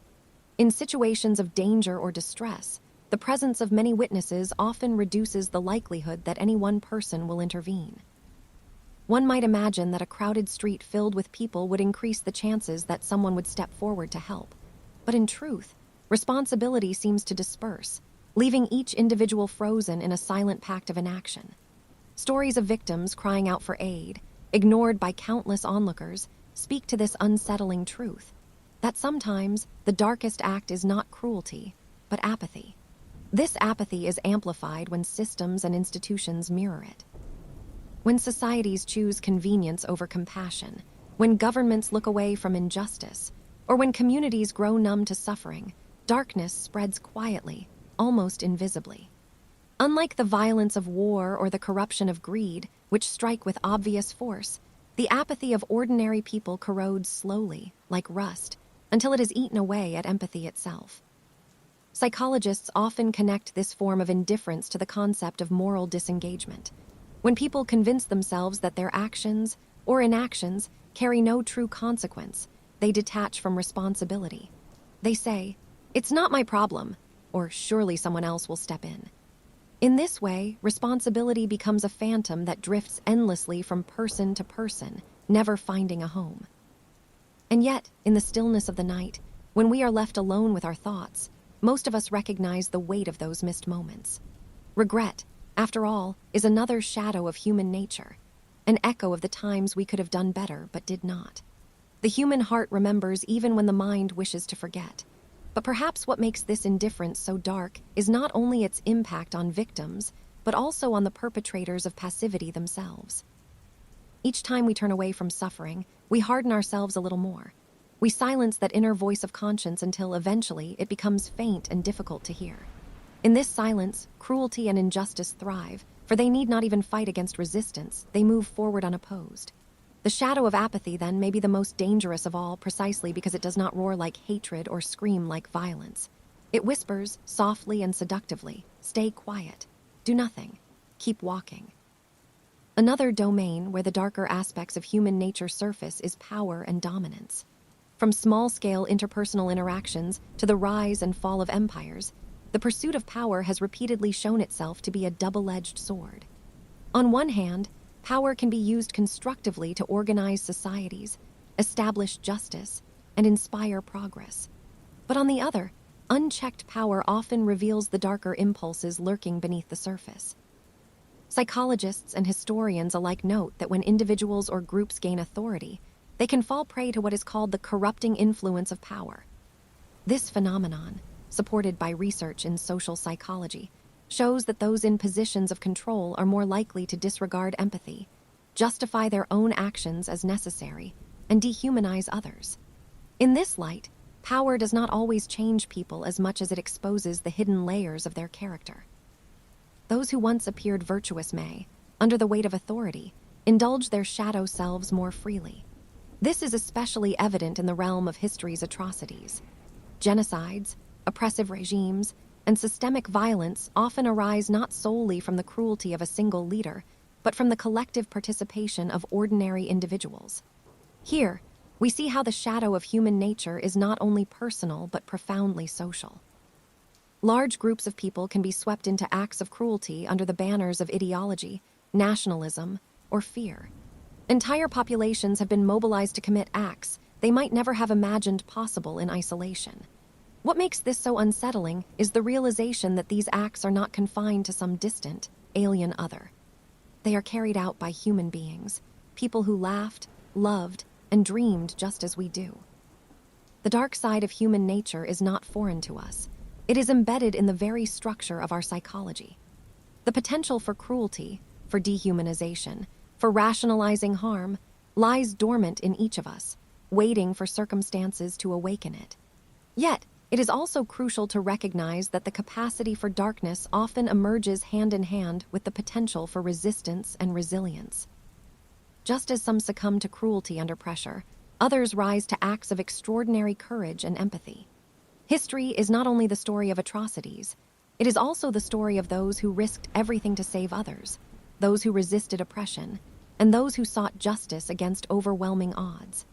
This paradox, the coexistence of cruelty and compassion within the human spirit, invites us to look more deeply into the psychological mechanisms at play. Why do some give in to the darker impulses of domination and violence, while others stand as beacons of moral clarity? The answer lies in part within the tension between our instincts and our values. Instincts such as fear, tribal loyalty, and aggression can easily drive destructive behavior, particularly when amplified by social and political forces. But alongside these instincts, we also develop systems of morality, empathy, and cooperation that act as counterbalances. The struggle between these two forces, the primal and the principled, is at the heart of the human condition. This dynamic struggle explains why we are capable of both the darkest atrocities and the most luminous acts of goodness. The dark side is not the whole of who we are. It is one half of a duality, a reminder of the fragile balance that defines human nature. Morality is often presented to us as a universal code, a shared framework that guides what is right and wrong. From childhood, we are taught that certain actions are unacceptable: stealing, lying, hurting others. These rules become the scaffolding of society, shaping our behaviors and expectations of others. Yet psychology reveals something unsettling. Morality is not as fixed or universal as we'd like to believe. Instead, it is malleable, shaped by context, group influence, and internal conflicts. One striking concept here is moral disengagement. Psychologist Albert Bandura described this as the mental process by which people justify harmful actions to themselves. Soldiers in wartime, for example, might frame violence not as murder, but as duty. Corporate leaders responsible for harmful policies may convince themselves that it's just business. Everyday people can engage in small forms of this, excusing lies by labeling them as white lies, or minimizing cruelty by insisting, "I was just joking." These mechanisms protect the self-image while allowing harmful actions to persist. Even more disturbing is how morality bends under the influence of authority. The Milgram experiments of the 1960s demonstrated this vividly. Participants were instructed to deliver electric shocks to another person whenever they answered a question incorrectly. Despite hearing cries of pain, many participants continued increasing the shocks simply because an authority figure in a lab coat told them to do so. This chilling study revealed how obedience can override conscience, exposing the fragility of our moral compass under pressure. Cultural psychology adds another layer. What one society considers morally reprehensible may be celebrated or normalized in another. Practices such as arranged marriages, corporal punishment, or ritual sacrifice, while condemned in some cultures, have been deeply embedded in others. This flexibility raises uncomfortable questions. If morality shifts so easily, is it truly an inherent human trait, or is it a social tool we wield when convenient? In modern life, moral fragility appears in more subtle ways. Consider bystander apathy, where people fail to help in emergencies simply because others are present. Responsibility feels diffused. The internal voice that urges us to act is muffled by the assumption that someone else will intervene. Thus, a person in danger may be ignored by dozens of capable passers-by, not because those individuals are inherently cruel, but because the context alters their moral responsibility. When we step back, the conclusion is sobering. Morality is not the unwavering beacon we imagine. It is a shifting, vulnerable construct that can be overridden by social, psychological, and cultural forces. What seems like a fixed shield against darkness may, under the right conditions, crumble into dust. Yet this fragility does not necessarily mean morality is meaningless. Its very instability reveals how much it depends on active maintenance. Like a muscle, it weakens when neglected and strengthens when exercised through conscious action. The difference between silence and courage, between cruelty and compassion, often lies in a moment of awareness, a pause in which a person chooses to resist the easy pull of conformity. History is filled with figures who proved that resistance is possible. Individuals who, under crushing social pressure, still refuse to betray their conscience. They may have been few, sometimes forgotten, but their presence shows that while morality is vulnerable, it is not powerless. It can be fortified by vigilance, reflection, and the willingness to stand apart. This raises the unsettling truth that morality is not simply inherited, nor guaranteed by culture, religion, or law. It is a living practice. Left unchecked, it can bend toward apathy or cruelty. But with effort, it can sharpen into clarity, reminding us that even in environments that excuse wrongdoing, we can still choose to act otherwise. In the end, the question is not whether morality is fragile. It is. The question is whether we are willing to bear the weight of sustaining it. For in every age, the boundary between good and evil has been drawn not by abstract principles, but by ordinary people deciding, moment by moment, which voice within them to obey. This fragility does not mean morality is meaningless. Rather, it exposes its dependence on reinforcement. Like a flame, it burns only if protected from winds that would extinguish it. Left alone in harsh conditions, it flickers and dies. But sheltered, fed, and nurtured, it grows into something steady enough to guide. This raises uncomfortable questions. If our moral sense can so easily fail, what does it take to preserve it? What safeguards prevent ordinary people from sliding into quiet complicity, or worse, active participation in cruelty? One answer lies in awareness itself. Much of the erosion of morality occurs unconsciously, as people obey without reflecting, conform without questioning, or prioritize convenience over conscience. Bringing these processes into the light, the recognition that our ethical instincts are vulnerable, gives us the first tool for resistance. Awareness is not immunity, but it interrupts the automatic flow of thought. A soldier who realizes he is being ordered to dehumanize an enemy may hesitate. A citizen who notices their silence in the face of injustice may find the courage to speak. The recognition of weakness paradoxically creates the potential for strength. Another safeguard is community. While social forces can corrupt, they can also fortify. Environments that normalize compassion, integrity, and courage make it harder for individuals to deviate into cruelty. The same peer pressure that silences dissent in oppressive systems can, in healthier contexts, encourage moral action. If a culture praises kindness rather than ruthlessness, cooperation rather than domination, then individuals learn that their value is measured by their ability to uphold human dignity. History gives us both ends of the spectrum: societies where cruelty became the norm, and societies where solidarity held firm against oppression. The difference often lies in what communities chose to reinforce. Yet even communities can fail. Laws may be written to protect the vulnerable, but laws are only as strong as those enforcing them. Religion may teach love and justice, but can be twisted into dogma that sanctifies hatred. Education may nurture critical thought, but can also be used as propaganda. Every institution designed to preserve morality carries within it the possibility of corruption. This, too, reveals fragility. Morality requires not just construction, but constant vigilance against decay. And here is the paradox that human beings cannot escape. The very forces that can uphold morality, authority, tradition, loyalty, are the same forces that can dismantle it. Loyalty can inspire sacrifice for others or blind obedience to a tyrant. Tradition can preserve wisdom or enshrine prejudice. Authority can establish justice or justify atrocity. The moral compass, then, is not a compass at all, but a delicate negotiation, always swaying between light and shadow. What this means, ultimately, is that morality cannot be taken for granted. It is not embedded in human nature like an unbreakable code. It is a choice renewed again and again, shaped by circumstance and tested by pressure. To live ethically is less about possessing some inner purity and more about practicing vigilance, noticing when fear overrides compassion, when ambition overshadows fairness, when silence begins to sound like consent. The fragility of morality does not make it worthless, it makes it precious. Its very vulnerability is what calls for care, for reinforcement, for deliberate cultivation. And yet, the shadow remains, the knowledge that under the right storm, anyone can falter. This recognition is not meant to condemn, but to humble. It strips away the illusion that evil belongs to others, to monsters, to some alien group distinct from ourselves. It reminds us that the line between right and wrong runs not between nations, races, or religions, but through every human heart.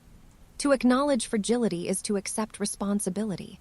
We are all, at any moment, capable of upholding dignity or betraying it.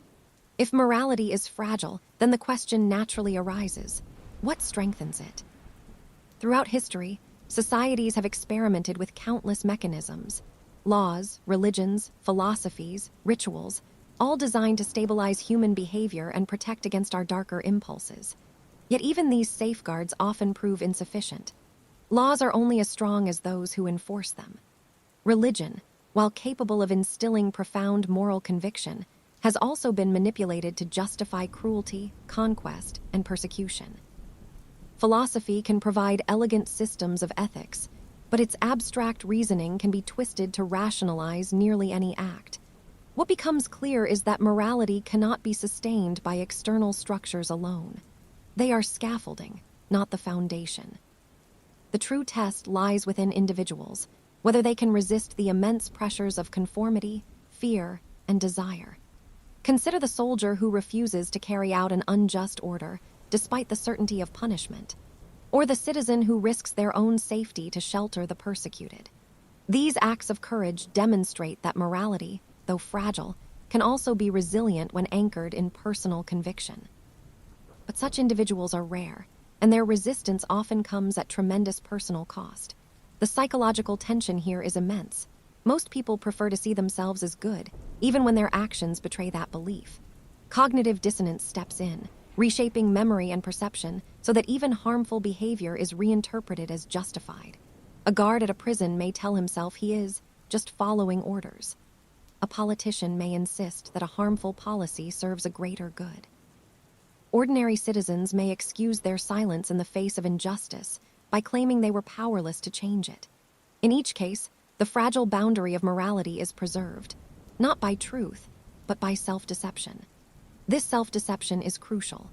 Without it, humans would constantly confront the unbearable weight of their own contradictions. It allows societies to maintain a facade of order while participating in practices that, examined closely, are deeply immoral. Slavery persisted for centuries under the guise of economic necessity. Genocide has been justified as defense of culture or homeland. Today, environmental destruction is excused as the price of progress. These rationalizations are not merely excuses, they are survival mechanisms that prevent the collapse of the moral narratives societies tell themselves. And yet, despite these failures, there remains evidence that morality is not wholly illusory. Humans are capable of extraordinary acts of compassion, sacrifice, and justice. The same psychological mechanisms that enable cruelty can also inspire kindness. Conformity can push individuals to join mobs, but it can also drive them to join movements for civil rights. Authority can be abused, but it can also guide people toward altruism and discipline. Even self-deception, when turned inward honestly, can lead to moral growth. When people are forced to reconcile their behavior with their values, they may change for the better. Thus, morality is best understood not as a static code, but as a dynamic struggle, constantly tested by circumstance. Its fragility is what makes it both dangerous and precious. A person's moral compass is not guaranteed to point north. It requires continual calibration, vigilance, and the courage to resist the forces that seek to bend it. And yet, there is another layer to this fragility, one that emerges not just from social pressures, but from the quiet erosion of conviction over time. A person may begin life with strong ideals, a fierce sense of justice, a clear compass, but life wears down the edges of certainty. Compromises at work, small lies to preserve harmony, silence in the face of wrongdoing, all of these can reshape the architecture of one's morality without notice. By the time the transformation is complete, the individual hardly resembles the principled person they once believed themselves to be. What was once unthinkable becomes permissible. What was once permissible becomes habitual. Evil rarely bursts into existence with fanfare. It seeps in like water through cracks, reshaping the terrain in silence. This slow corrosion of moral fiber is perhaps the most dangerous form of fragility because it operates invisibly. There is no clear moment of choice, no blaring alarm that announces betrayal of principle. Instead, there is a gradual accommodation, each concession so small it feels harmless in isolation. One excuse after another, just this once, for the sake of convenience. Just this once, because everyone else does it, just this once, because resisting seems pointless. In time, just this once becomes the norm. The person wakes one day to find they are no longer standing where they thought they stood, but deep in the territory they once swore to oppose. Modern culture amplifies this erosion. Consumerism, for instance, normalizes selfishness in the form of endless acquisition. Social media teaches comparison and vanity under the guise of connection. Politics manipulates loyalty to foster division, rewarding allegiance to groups over allegiance to truth. In such environments, morality is not only fragile, it is under constant assault. The individual who does not guard their principles actively may find them chipped away, until what remains is a hollow shell of belief, unable to withstand even the smallest test. And still, we cling to the illusion of permanence. We believe our moral identity is like stone, carved once, immutable. But the truth is closer to clay, ever malleable, reshaped by pressure, molded by circumstance, hardened only when life has already imposed its final shape. This is not to say that morality is meaningless or futile, only that it demands vigilance. To preserve it requires awareness not just in moments of crisis, but in the ordinary grind of daily life, where temptation appears not as dramatic evil, but as convenience, comfort, or conformity. The fragility of morality, then, is not a flaw, it is its nature. It is fragile because it exists in the human heart, which itself is fragile, prone to fear, desire, and fatigue. To deny this is to fall into arrogance, imagining ourselves unbreakable when in fact we are made of breakable things. The true measure of moral strength is not the absence of fragility, but the recognition of it, the constant, conscious act of protecting it from erosion. As we explore the shadows of human behavior further, it becomes evident that fragility is not limited to overt moral decisions. It extends into the hidden recesses of our minds, where impulses and desires dwell, unexamined. Every individual harbors thoughts that, if acted upon, could harm others or oneself. These thoughts are often fleeting, dismissed as inconsequential, yet their existence underscores the precariousness of our ethical framework. The human mind, after all, is capable of both profound compassion and quiet cruelty, sometimes simultaneously. Recognizing this duality is uncomfortable, yet necessary, for it illuminates the constant tension within us, the struggle to act according to conscience despite the persistent murmurs of darker inclinations. History is replete with examples of ordinary people who, under particular conditions, committed acts that today shock our sensibilities. Soldiers following orders that violated ethical codes, citizens enabling oppression through passive complicity, professionals bending rules to serve self-interest. The pattern repeats across cultures and centuries. Often, these are not monsters in the conventional sense. They are people like you and me, shaped by circumstances, pressures, and the subtle erosion of empathy. What separates those who resist from those who succumb is not some innate moral superiority, but a confluence of awareness, courage, and opportunity. The line between action and inaction, between good and evil, is thin and treacherously easy to cross. Even in the quiet moments of everyday life, the potential for moral compromise is omnipresent. Small acts of deception, exploitation of others, ignorance, manipulation for personal gain, all are manifestations of the dark tendencies that exist in every human heart. They may be masked by rationalizations, justified with appeals to pragmatism, self-protection, or loyalty. Yet beneath these rationalizations lies the same force that drives larger, more catastrophic failures. The capacity to ignore the ethical voice, to silence the conscience, to prioritize self over collective welfare. Moreover, the social structures around us can amplify this fragility. Groups, hierarchies, and institutions have the power to normalize behaviors that, in isolation, would be unthinkable. Peer pressure, corporate incentives, bureaucratic mandates, all can serve as catalysts, transforming individual hesitation into collective wrongdoing. The paradox is chilling. What is censurable in one person may be celebrated in another when context shifts. This contextual malleability of morality illustrates that human ethics are less about absolutes and more about adaptability, susceptible to manipulation, persuasion, and circumstance. And yet, even within this bleak landscape, there is room for reflection, for vigilance, for deliberate action. Recognizing the shadows does not necessitate surrender. It can foster a deeper understanding of the mechanisms that threaten our ethical stability. By observing the subtle ways in which morality is compromised, through convenience, complacency, and conformity, we gain the tools to resist them.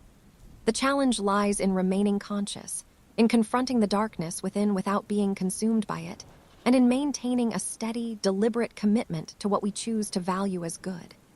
Beneath the surface of conscious thought, our minds are constantly negotiating with impulses we barely notice.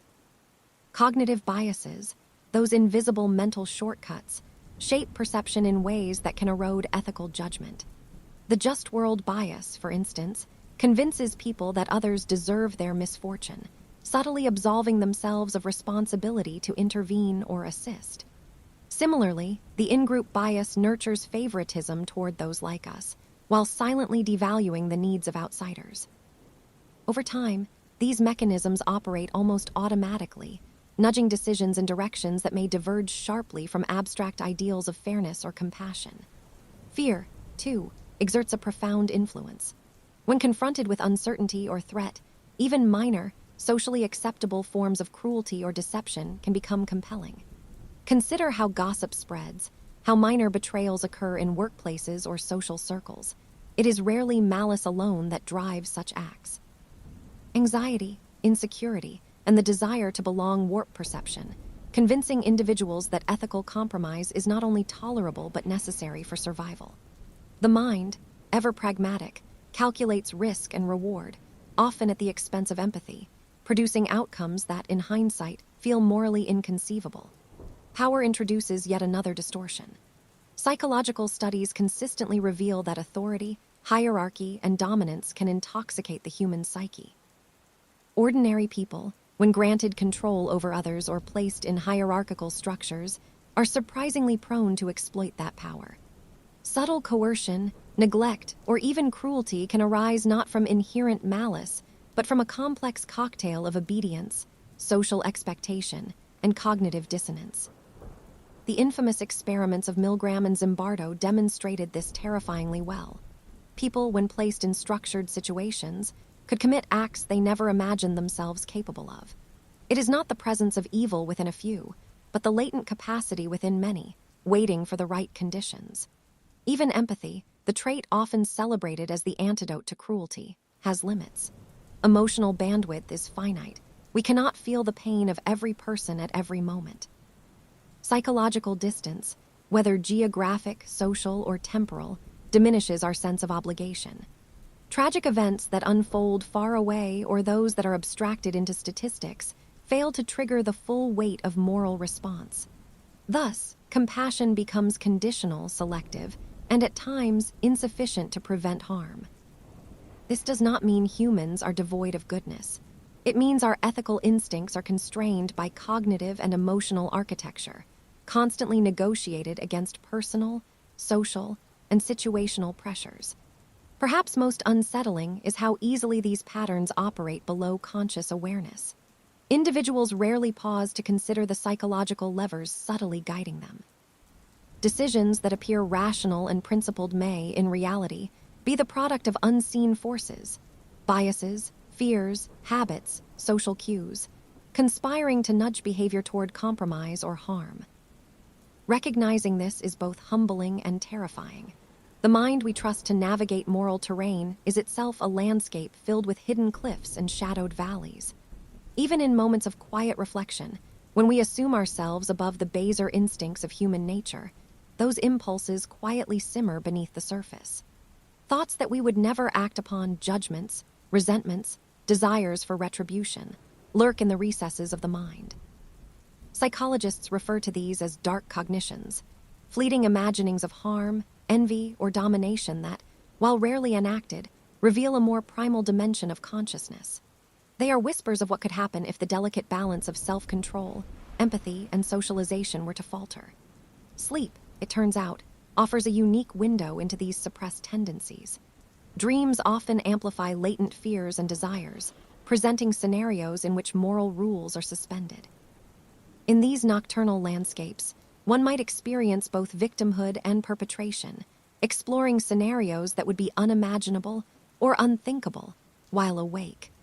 This nocturnal rehearsal is not inherently dangerous, but it underscores the universality of darker impulses. Every mind carries the potential for aggression, cruelty, or betrayal. What separates thought from action is not the absence of these tendencies, but the presence of inhibitory mechanisms, education, and social norms that guide conduct in waking life. Cultural narratives further complicate this landscape.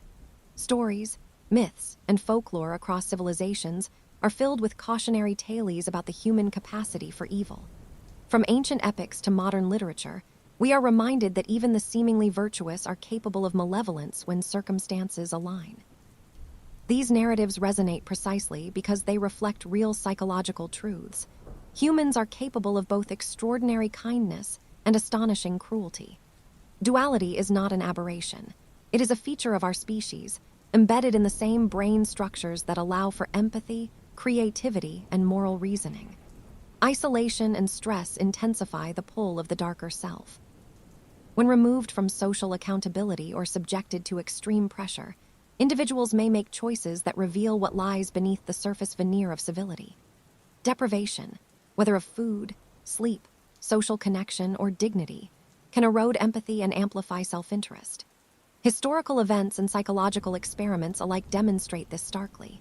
Conditions of scarcity, fear, and uncertainty create fertile ground for moral compromise, sometimes on a massive scale. Humanity's history, scarred with conflict, oppression, and injustice, is a testament to how situational pressures awaken latent tendencies that lie dormant under ordinary circumstances. Even small, everyday acts illustrate this fragility. Consider microaggressions, casual dishonesty, or the subtle assertion of dominance in relationships and workplaces. These behaviors may appear trivial, yet collectively they form a tapestry of moral erosion. Each small compromise, each justification for cutting corners or ignoring the suffering of others incrementally reshapes the moral self. The mind, flexible and rationalizing, adapts to accommodate these choices, lowering the threshold for future compromise. Over time, what begins as minor deviation can escalate into patterns of behavior that, to an outside observer, appear shockingly callous or self-serving. Beneath the surface of everyday morality lies an intricate network of justifications, rationalizations, and self-deceptions that permit behavior most would outwardly reject.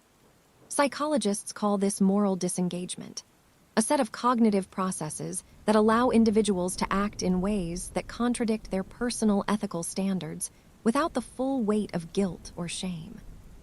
People diffuse responsibility by claiming everyone else is doing it, dehumanize victims to minimize empathy, or reconstruct harmful actions as serving a higher purpose. These mechanisms operate silently, often unnoticed, yet they are profoundly powerful, transforming minor compromises into acts that, in hindsight, appear shocking. The environment in which a person exists acts as both a mirror and a magnifier of latent tendencies. Crowds can embolden actions that an individual might never contemplate alone. Anonymity provides cover, reducing the psychological cost of transgression. In controlled studies, participants comply with instructions to harm others simply because authority figures direct them to, revealing that obedience can override conscience. In these moments, the moral self, which seems so immutable, bends under social pressure. What feels impossible in isolation becomes disturbingly plausible in context. Moreover, emotional states profoundly influence ethical behavior. Fear, anger, and envy sharpen the mind's focus on survival or self-interest, often at the expense of others' well-being. In these states, abstract moral principles are less accessible. The immediacy of threat or desire narrows cognition. Acts that might be unthinkable when calm suddenly appear rational, necessary, or justified. Even mundane emotions, when accumulated or unresolved, can tip the scales. Resentments left to fester, frustrations ignored, or subtle anxieties misdirected can subtly erode the moral lattice that ordinarily restrains harmful impulses. Power and hierarchy amplify these dynamics. Individuals granted authority over others often experience what social scientists term the corruption of power. As control increases, empathy diminishes, accountability blurs, and the temptation to exploit rather than protect grows. This is not always conscious malevolence. Often it is the gradual, almost imperceptible atrophy of ethical vigilance. Small compromises, ignoring a subordinate's voice, prioritizing self-interest, bending rules, compound over time, producing leaders capable of decisions that harm countless others, justified by a sense of entitlement or perceived necessity. Even in intimate, everyday interactions, the human propensity for darkness can surface subtly. Jealousy, resentment, and passive-aggressive behavior operate under the radar, influencing relationships in ways that corrode trust and empathy. Ordinary grievances, when left unexamined, can escalate into cycles of retaliation, betrayal, or manipulation. Human minds are finely attuned to patterns of reward and punishment, and if selfish or harmful behavior repeatedly produces advantage without consequence, moral recalibration can lag, allowing darker tendencies to gain foothold. At the same time, the mind is capable of remarkable compartmentalization. Individuals can perform acts of kindness, creativity, and ethical courage, while simultaneously harboring thoughts or intentions they would never admit aloud. This duality is not rare. It is the human condition. By understanding this coexistence of light and dark, the subtle and the overt, we gain a more honest appreciation of our species, not as monsters or saints, but as creatures navigating a precarious moral landscape, constantly negotiating between instinct, impulse, and conscience. History provides some of the clearest demonstrations of how fragile the moral compass truly is. Ordinary citizens, teachers, doctors, merchants, have at times participated in atrocities when political or social systems encouraged cruelty. In such contexts, the individual moral voice that might resist injustice becomes smothered by ideology, fear, and conformity. Mass violence rarely begins with overt brutality. It begins with subtle shifts in language, with the categorization of certain groups as outsiders or less than human. Once this mental division is established, compassion narrows, and actions that would otherwise feel abhorrent become redefined as duty, necessity, or even virtue. The unsettling truth is that such transformations are not confined to the past or to extreme circumstances. They occur in miniature every day. A worker who ignores unethical practices at their company because it's not my problem. A citizen who witnesses injustice but remains silent to avoid trouble. A friend who betrays another under the guise of self-preservation. Each of these represents the same psychological process on a smaller scale, the suppression of conscience when it collides with fear, convenience, or self-interest. This is the invisible erosion of morality, gradual, rationalized, and often unnoticed until the line between good and evil has already been crossed. Yet it would be a mistake to assume that darkness emerges only when morality collapses entirely. Often, it thrives in coexistence with goodness. A person can be generous to family while ruthless in business. They can show tenderness to loved ones while harboring prejudice toward strangers. The mind does not demand consistency in its moral landscape. It tolerates contradiction. This capacity to live with divided selves is part of what makes humanity both adaptable and dangerous. It allows survival in complex social environments, but also permits cruelty to flourish alongside kindness without resolution. Consider the paradox of empathy itself. While it drives compassion, empathy is also selective. People feel most deeply for those who resemble them, share their values, or belong to their group. Outsiders may be excluded from this circle of concern, and their suffering minimized or ignored. In this way, empathy does not always expand morality. It can constrict it, binding compassion tightly to the familiar while leaving the unfamiliar vulnerable to neglect or hostility. Thus, the very faculty that underpins moral behavior can become a mechanism of exclusion, sharpening the boundary between us and them. This is the fragile essence of human morality, a system designed less for universal justice than for tribal survival, easily bent by context, emotion, and social influence. When confronted with this truth, many recoil, preferring the comforting illusion that good and evil are fixed categories, neatly assigned to heroes and villains. But reality is far less simple. Every individual carries both within them, not as abstract forces but as living possibilities, waiting to be drawn out by circumstance. The thinness of the barrier between them is not a flaw in human design, it is the design. And yet, for all this fragility, there is also resilience. Human beings are not merely subjects of circumstance, we are also interpreters of it. History provides not only tales of collapse, but also of extraordinary resistance. There are countless examples of individuals who, even under unbearable pressure, refused to betray their values. Prisoners who smuggled food to others despite their own starvation.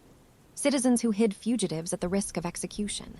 Whistleblowers who exposed corruption knowing it would end their careers, perhaps even their lives. These stories remind us that morality is not only a fragile flame, but also one that, when fiercely protected, can withstand even violent winds. What makes the difference? Why do some people falter while others stand firm? Part of the answer lies in awareness. To know that morality is fragile is itself a form of armor. When we understand the ease with which we can slip into cruelty, conformity, or silence, we are better prepared to resist those forces. The danger is greatest when we believe ourselves immune, when we think evil is something done only by others. That illusion leaves us exposed, because the line between good and evil does not run between groups, nations, or ideologies. It runs through every human heart. Another element is practice. Just as courage is cultivated through small acts of bravery, moral strength is developed through daily choices. Each time we decide to tell the truth rather than a convenient lie, to help rather than ignore, to question rather than conform blindly, we strengthen the muscle of conscience. When the larger tests come, as they inevitably do, we are more likely to endure because we have rehearsed integrity in smaller moments. Finally, there is the matter of connection. Isolation makes it easier for people to bend. When we feel alone, we are more vulnerable to the pull of authority, fear, and apathy. But solidarity changes the equation. When individuals come together around shared values, when they remind one another of what matters, the fragile flame of morality becomes a fire that is much harder to extinguish.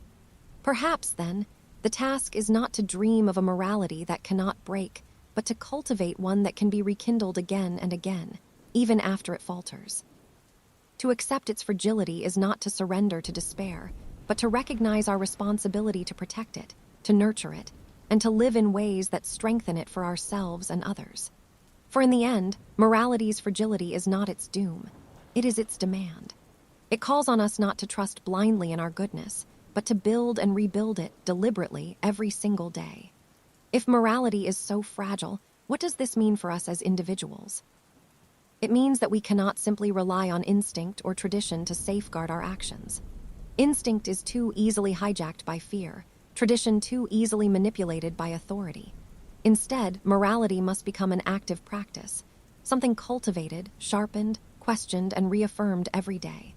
Without conscious effort, the ethical compass rusts, and when it is finally needed most, it may no longer point toward justice. But what does it mean to practice morality? It begins with awareness of how situations can distort perception, how authority can numb responsibility, how conformity can stifle dissent. To know the traps is to be better prepared for them. A soldier trained to resist propaganda will not march blindly. A citizen educated in the psychology of obedience will recognize when a command crosses the line into cruelty. Awareness creates the pause. And in that pause lies the possibility of choosing differently. Yet awareness alone is insufficient. One must also build resilience, the capacity to withstand pressure without collapsing into compliance. This resilience is rarely innate. It is developed through small acts of courage practiced consistently. Speaking up when a colleague is mistreated, even if it risks disapproval. Refusing to laugh at a cruel joke, even if silence would be easier. Questioning a policy that harms the vulnerable, even when obedience would shield us from trouble. Each of these actions is a rehearsal, strengthening the moral muscle for greater tests to come. At its heart, morality also requires imagination, the ability to see humanity in others even when the world tells us they are enemies, outsiders, or expendable. It requires us to step into the shoes of those who suffer and to feel their pain as if it were our own. Without imagination, rules become hollow and ethics become bureaucratic. With imagination, morality breathes. It becomes alive, personal, urgent. The abolitionists of the past, the resistance fighters, the reformers, they were all fueled by an imagination that refused to accept the suffering of others as inevitable. Still, even with awareness, resilience, and imagination, no one is immune to failure. The truth is that morality is not a permanent state, but a constant struggle. We are always negotiating between the pull of self-interest and the demands of conscience, between the comfort of belonging and the loneliness of dissent. To remain moral is to remain vigilant, for the moment we assume our goodness is guaranteed, we are already vulnerable to corruption. And so, the paradox reveals itself. Morality is fragile precisely because it is human. It bends under pressure, it falters in darkness, it fails in silence. But it is also through this fragility that morality gains its meaning. For if being good were effortless, it would not be a choice. It is the very possibility of failing that gives weight to the act of choosing rightly. To be moral, then, is not to possess unshakable virtue, but to step again and again into the uncertain light, knowing how easily one could slip, but striving nonetheless. But if morality is fragile, why do so many of us still cling to the illusion that it is firm, immovable, eternal? Perhaps it is because we need to. To admit that good and evil are situational, that the line between them shifts like sand beneath our feet, is to admit to a terrifying vulnerability. It suggests that under the right pressure, we too could become perpetrators of harm. This is an idea most of us reject instinctively, yet history, psychology, and daily life whisper otherwise. Take the phenomenon of obedience to authority, revealed so powerfully in Stanley Milgram's famous experiments. Ordinary participants, instructed by a stern experimenter in a white lab coat, administered what they believed were painful and even deadly electric shocks to strangers. Most people predicted they would refuse, believing morality would triumph over authority. Yet the majority complied. They did not comply because they were monsters. They complied because the structure of the situation made obedience feel like virtue. They convinced themselves they were just following instructions. Here we see moral fragility at its most insidious. evil disguised as duty, the abdication of personal conscience masked as responsibility. Or consider cultural relativism, where actions deemed abhorrent in one society are celebrated as righteous in another. Practices such as ritual sacrifice, slavery, or public executions were once defended as morally justified within their respective contexts. Today, we recoil in horror at them, yet rarely stop to consider that our own present-day practices, from factory farming to systemic economic exploitation, may one day be judged with the same disgust. What this reveals is that morality is not only fragile within the individual, but also within entire civilizations. What feels like unshakable truth today may dissolve into shame tomorrow. Even in everyday life, moral boundaries are tested and bent. Think of the small lies told to protect reputations, the unreported mistakes at work, the overlooked corruption when it benefits us indirectly. Few people see themselves as bad when committing these acts. Instead, they reframe them as necessary, harmless, or inevitable. In these moments, morality is not shattered, it is reinterpreted. And herein lies perhaps its greatest fragility. Morality is not only susceptible to being broken, it is endlessly susceptible to being redefined. But fragility does not mean uselessness. A fragile vase still holds water, though it must be handled with care. Likewise, morality, even if delicate and inconsistent, still guides us toward cooperation, empathy, and survival. Its weakness is precisely why vigilance is required. If morality were unbreakable, we could afford to be careless. Because it is not, because it is so easily warped by circumstance, we must constantly question ourselves, constantly examine the pressures around us, and constantly resist the easy slide into rationalization. And this is perhaps the paradox. Morality survives not because it is invincible, but because it is guarded. Let us now extend this into AI ethics, where the fragility of morality is being tested in unprecedented ways. Artificial intelligence systems are not moral agents in the traditional sense. They do not feel empathy, they do not wrestle with conscience, and they do not have inner lives. Yet, because humans increasingly delegate decisions to machines, whether in finance, healthcare, policing, or even warfare, AI systems inevitably carry moral weight. The ethical question is not whether AI can be good or evil on its own, but whether the people and institutions who design, deploy, and regulate AI can preserve their moral integrity in the process. Consider predictive policing algorithms. These systems are trained on historical data, which reflect social biases, inequalities, and patterns of discrimination. Left unchecked, the algorithm reinforces these very injustices, flagging already overpoliced neighborhoods for heavier surveillance while ignoring systemic causes of crime, such as poverty or lack of opportunity. The moral fragility lies not in the algorithm itself, but in the complacency of humans who treat its outputs as objective truths. A human officer might once have exercised judgment, asking whether to trust or doubt the system. But if that officer defers entirely to the machine, moral responsibility dissolves into the technical process. The same fragility surfaces in autonomous weapons. A drone programmed to strike a target can do so with precision, but it cannot question whether the war itself is just, or whether the intelligence leading to the strike is flawed. Responsibility shifts upward. The programmer, the military commander, the policymaker. Yet at each step, there is a temptation to distance oneself. The machine made the decision, becomes the shield. But this is an illusion. The machine only carries out human instructions, and to pretend otherwise is a retreat from responsibility. In healthcare, AI systems now assist in diagnosis and treatment. A machine might outperform doctors in detecting early signs of cancer, yet when the recommendation conflicts with a physician's intuition, what should prevail? If the doctor defers entirely to the AI, they may preserve efficiency, but lose the deeply human dimension of care. If they reject the AI, they risk being labeled negligent should the patient suffer. The fragility lies here, the balance between trusting human empathy and delegating to machine efficiency. Even in everyday life, AI systems expose us to new moral dilemmas. Recommendation engines on social media shape our worldviews by deciding what we see and what we don't. The algorithm is indifferent to truth or falsehood. It is calibrated for engagement. Outrage, fear, and division become profitable commodities. Users, lulled by convenience, rarely stop to ask whether their moral instincts are being subtly reshaped. A person who once might have had balanced views can, through algorithmic reinforcement, become radicalized. This is not a dramatic collapse into evil, but a gradual erosion, an example of how fragile morality can be when external systems continually influence our perceptions of right and wrong. Philosophers have long debated whether morality is absolute or relative. With AI, this debate takes on practical urgency. If we allow algorithms to encode our ethics, who decides the principles? Engineers, governments, corporations. Each carries its own biases, incentives, and blind spots. And what happens when those encoded values conflict across cultures?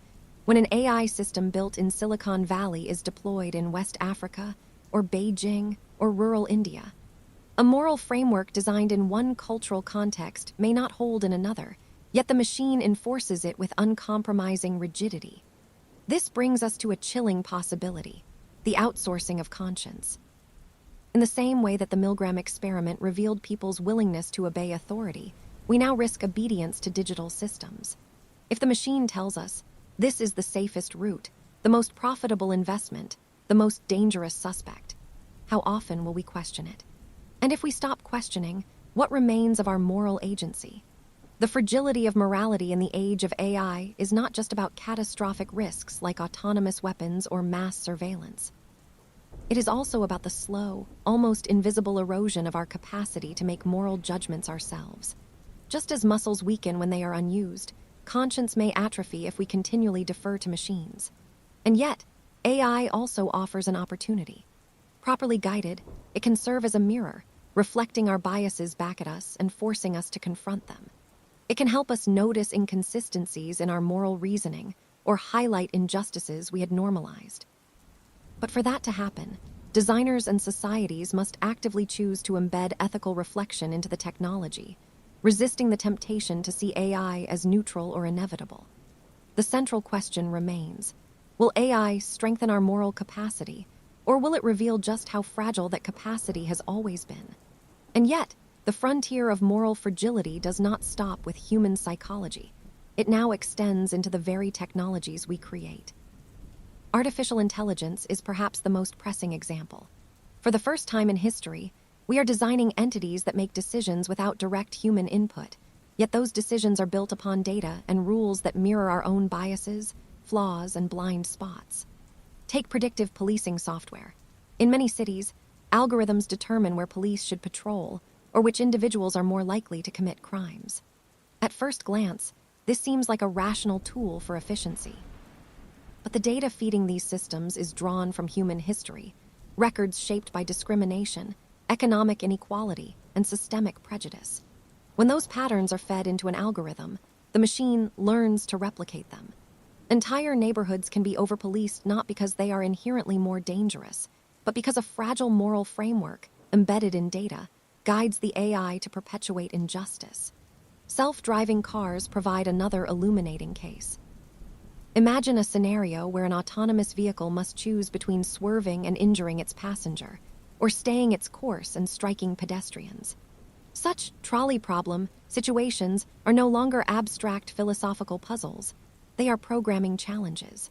The morality coded into these systems is determined not by timeless ethical truths, but by developers, policymakers, and corporations with their own incentives. Here again, morality reveals its fragility. A machine's sense of right or wrong is no more stable than the values and compromises of those who designed it.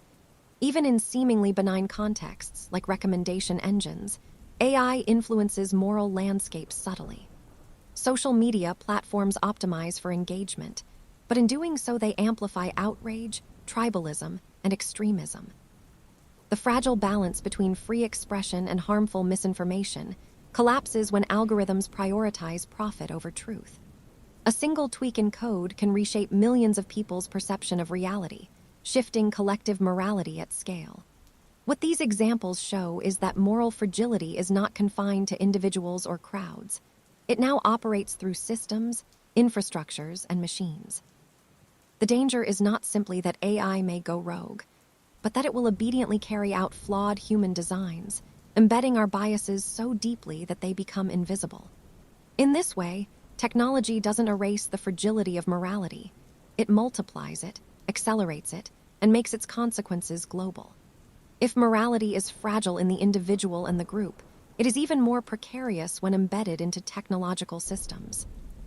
Artificial intelligence does not possess moral instincts, no conscience, no visceral recoil at cruelty or injustice. It operates by patterns, probabilities, and optimization. If such a system is trained on biased data or tasked with objectives that prioritize efficiency over dignity, its moral decisions may replicate or even amplify existing harm. Consider predictive policing algorithms. Designed to anticipate where crime might occur, they often draw upon historical arrest records. But those records themselves reflect decades of biased policing in certain neighborhoods. The result? The system directs more police to those same communities, creating a feedback loop of suspicion and surveillance. What looks like a neutral application of data science becomes a machine-encoded perpetuation of inequality. Or think of autonomous weapons, machines given the ability to identify and eliminate targets with little or no human oversight. The moral decision to take a life is one of the most profound responsibilities a human can bear. When that power is delegated to code, what happens to accountability? If an error leads to civilian casualties, who bears the moral burden? The programmer, the general, the algorithm. Responsibility fractures, dissipates into abstraction, much like in the Milgram experiment. Even in more mundane contexts, AI ethics exposes the vulnerability of human values. Recommendation algorithms on social media do not seek truth, compassion, or justice. They seek engagement. What drives engagement? Outrage, sensationalism, fear. As billions of users interact with these systems, they unknowingly become part of an experiment where attention is optimized at the expense of social cohesion. Friendships fray, political discourse polarizes, and empathy erodes, not because a malevolent being designed it so, but because optimization metrics failed to account for moral consequence. This is the danger of outsourcing morality to systems that lack it entirely. Humans, at least, wrestle with conscience. Machines do not. Yet humans also tend to trust machines, often more than they trust themselves. If a navigation app says to turn left, most drivers will comply, even if the road looks blocked. Extend that obedience to medical diagnoses, parole decisions, or battlefield strategy, and the implications deepen. The fragile moral compass of individuals risks being further weakened by deference to algorithmic authority. The challenge is not merely technical, it is profoundly ethical. How do we design systems that safeguard dignity, justice, and compassion when those values are not easily quantifiable?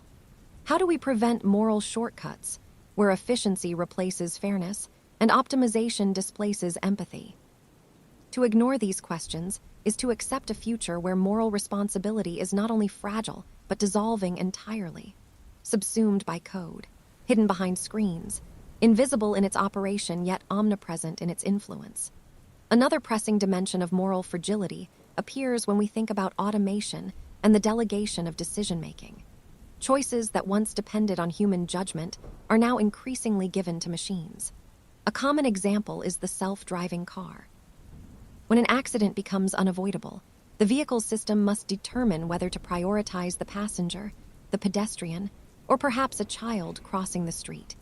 Engineers are forced to encode forms of moral reasoning into software, but the individuals whose lives are at stake are rarely aware of the assumptions built into those systems. Responsibility is no longer carried by one person who consciously grapples with the dilemma. It becomes spread out among programmers, corporations, regulators, and ultimately the public that accepts the technology. The moral act is absorbed into technical code, and with that absorption, accountability grows fragile. There is also the illusion of neutrality. Because machines follow rules, many assume their choices are objective. But in reality, algorithms carry the values, priorities, and blind spots of their designers. A supposedly rational system can quietly reproduce injustice, even amplify it, all while hiding under layers of technical complexity that shield it from criticism. Predictive policing illustrates this problem vividly. Algorithms designed to forecast crime rely on past arrest records, neighborhood statistics, and historical policing data. Yet those records are not neutral. They reflect decades of biased enforcement, targeting some communities far more heavily than others. When that history is fed into a predictive system, the outcome is not a break from the past, but its continuation under a new mask of efficiency. A community already overpoliced becomes even more tightly surveilled, not because of current behavior, but because an algorithm has mistaken historical bias for objective risk. In this way, the veneer of impartiality conceals moral fragility. The decisions appear data-driven, but they are saturated with inherited prejudice. Artificial intelligence and its ethical implications form one of the most complex and urgent questions of our time. Unlike previous technologies, AI is not simply a tool for human use, but a system that can make autonomous decisions, learn patterns, and influence human lives at scales previously unimaginable. The ethical dilemmas here are not abstract. They play out in the courtroom when predictive policing algorithms are deployed, in the hospital when diagnostic systems inform medical decisions, and in the marketplace where recommendation engines shape human desires, habits, and even beliefs. One of the central issues is bias. Because AI systems learn from historical data, they often replicate the prejudices, inequities, and blind spots of the societies that generated that data. For instance, an AI trained on employment histories may discriminate against women in recruitment processes, not out of malice, but because it is faithfully reproducing the unequal practices of decades past. Similarly, facial recognition systems have shown disproportionately high error rates when identifying people with darker skin tones, raising questions not only about fairness, but about fundamental rights and freedoms in societies where surveillance is expanding. The ethical debate is further complicated by the opacity of these systems. AI models, especially deep learning networks, are often described as black boxes because their decision-making processes are not easily interpretable by humans, even the engineers who built them. This raises critical issues of accountability. If an AI makes a decision that harms someone, who is responsible? The programmer, the company that deployed it, the user, or the machine itself? Current legal frameworks struggle to answer this, revealing a gap between the pace of technological innovation and the capacity of ethical or legal institutions to adapt. Moreover, transparency does not always resolve the issue. Even if an AI's inner workings could be fully explained, the complexity might render such explanations useless for the average person affected by its decisions. This creates a power imbalance where only a small elite of experts and corporations truly understand or control the systems that increasingly govern everyday life. Another dimension concerns autonomy and the role of humans in decision-making. In sectors like healthcare or the military, delegating authority to machines carries profound moral risks. A medical AI that diagnoses a patient incorrectly could result in a life lost if the doctor unquestioningly accepts its verdict. In warfare, the notion of autonomous weapons capable of making lethal decisions without human oversight opens an ethical abyss. Do societies want machines deciding matters of life and death on the battlefield? Some argue that such systems could reduce human error and prevent unnecessary casualties, while others warn that removing human judgment from these decisions undermines the moral responsibility that should always accompany violence. There is also the question of manipulation. AI systems are adept at predicting and nudging human behavior, often in ways that exploit psychological vulnerabilities. Social media platforms employ algorithms designed to maximize engagement, which can encourage the spread of sensational or divisive content, deepening social polarization and destabilizing democracies. Here, the ethical problem is not only what AI does, but what it incentivizes. When systems are optimized for profit, user well-being or societal harmony may become collateral damage. Even when not explicitly malicious, the cumulative effect of millions of small algorithmic nudges can be immense, subtly reshaping how people think, what they value, and how they interact with one another. This raises the deeper question of freedom. If our desires and decisions are being constantly shaped by invisible AI systems, can we still speak of free will in the same sense as before? the global nature of AI makes its ethical landscape even more challenging. Different cultures and governments hold varying values, and these shape the way AI is designed and regulated. In some societies, collective harmony and social stability may be prioritized, justifying broad state surveillance powered by AI. In others, individual freedom and privacy are emphasized, leading to calls for stricter limitations on AI use. Yet in a connected world, these differing approaches inevitably clash. A company building AI in one country may deploy it in another with vastly different norms, exporting not only technology, but the ethical frameworks embedded in its design. This raises the danger of ethical imperialism, where dominant powers impose their vision of responsible AI on the rest of the world, sidelining local values and needs. At the same time, the prospect of AI achieving superintelligence introduces a set of ethical challenges that transcend ordinary human concerns. If machines were ever to surpass human intelligence across all domains, the issue would no longer be about aligning AI with our current values, but about ensuring that such a system remains controllable and beneficial. Thinkers like Nick Bostrom have warned of an alignment problem, where even small misalignments between AI's objectives and human values could have catastrophic consequences. Imagine an AI tasked with maximizing paperclip production, but given immense power and intelligence. It might consume all available resources, including those needed for human survival, simply because its objective was not carefully constrained. While this example is intentionally absurd, it illustrates the stakes of failing to align AI with human flourishing. The real difficulty lies in the fact that human values themselves are plural, contested, and evolving. Which values should a superintelligent AI respect, and who gets to decide? One proposed solution is to design AI systems that can learn and adapt to human ethical norms over time, but this is fraught with problems. Norms differ across cultures, and what is considered ethical in one society may be abhorrent in another. Moreover, norms evolve, sometimes rapidly. Slavery, once accepted in many parts of the world, is now universally condemned. Could an AI system evolve alongside humanity in its moral growth without ever straying into dangerous territory? The challenge is immense, and no consensus yet exists on how to approach it. In the meantime, many ethicists argue for a focus on more immediate and practical concerns. These include ensuring transparency where possible, embedding fairness into data sets and algorithms, maintaining human oversight in critical decisions, and creating legal frameworks that hold companies and governments accountable for misuse. Others emphasize the need for democratic participation in AI governance, so that decisions about how these technologies shape society are not left solely in the hands of corporations or technical experts. This is particularly important given the asymmetry of power between the creators of AI and the ordinary citizens affected by it.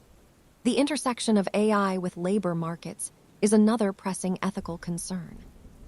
Automation powered by AI threatens to displace millions of workers across industries, from truck drivers and factory workers to lawyers and journalists. While new forms of work may emerge, the transition could be profoundly disruptive, exacerbating inequality and social unrest. Ethical AI cannot be separated from broader questions of economic justice and redistribution.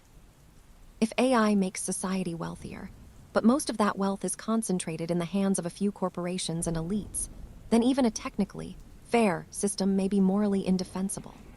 The challenge here is to envision and enact policies that ensure the benefits of AI are broadly shared rather than narrowly captured. As we begin to bring these reflections together, it becomes clear that the questions we have been circling are not ones with definitive answers, but rather with evolving horizons. The exploration of morality, of power, of justice and responsibility has revealed that human attempts to create order are always fragile, always provisional, and always open to reinterpretation.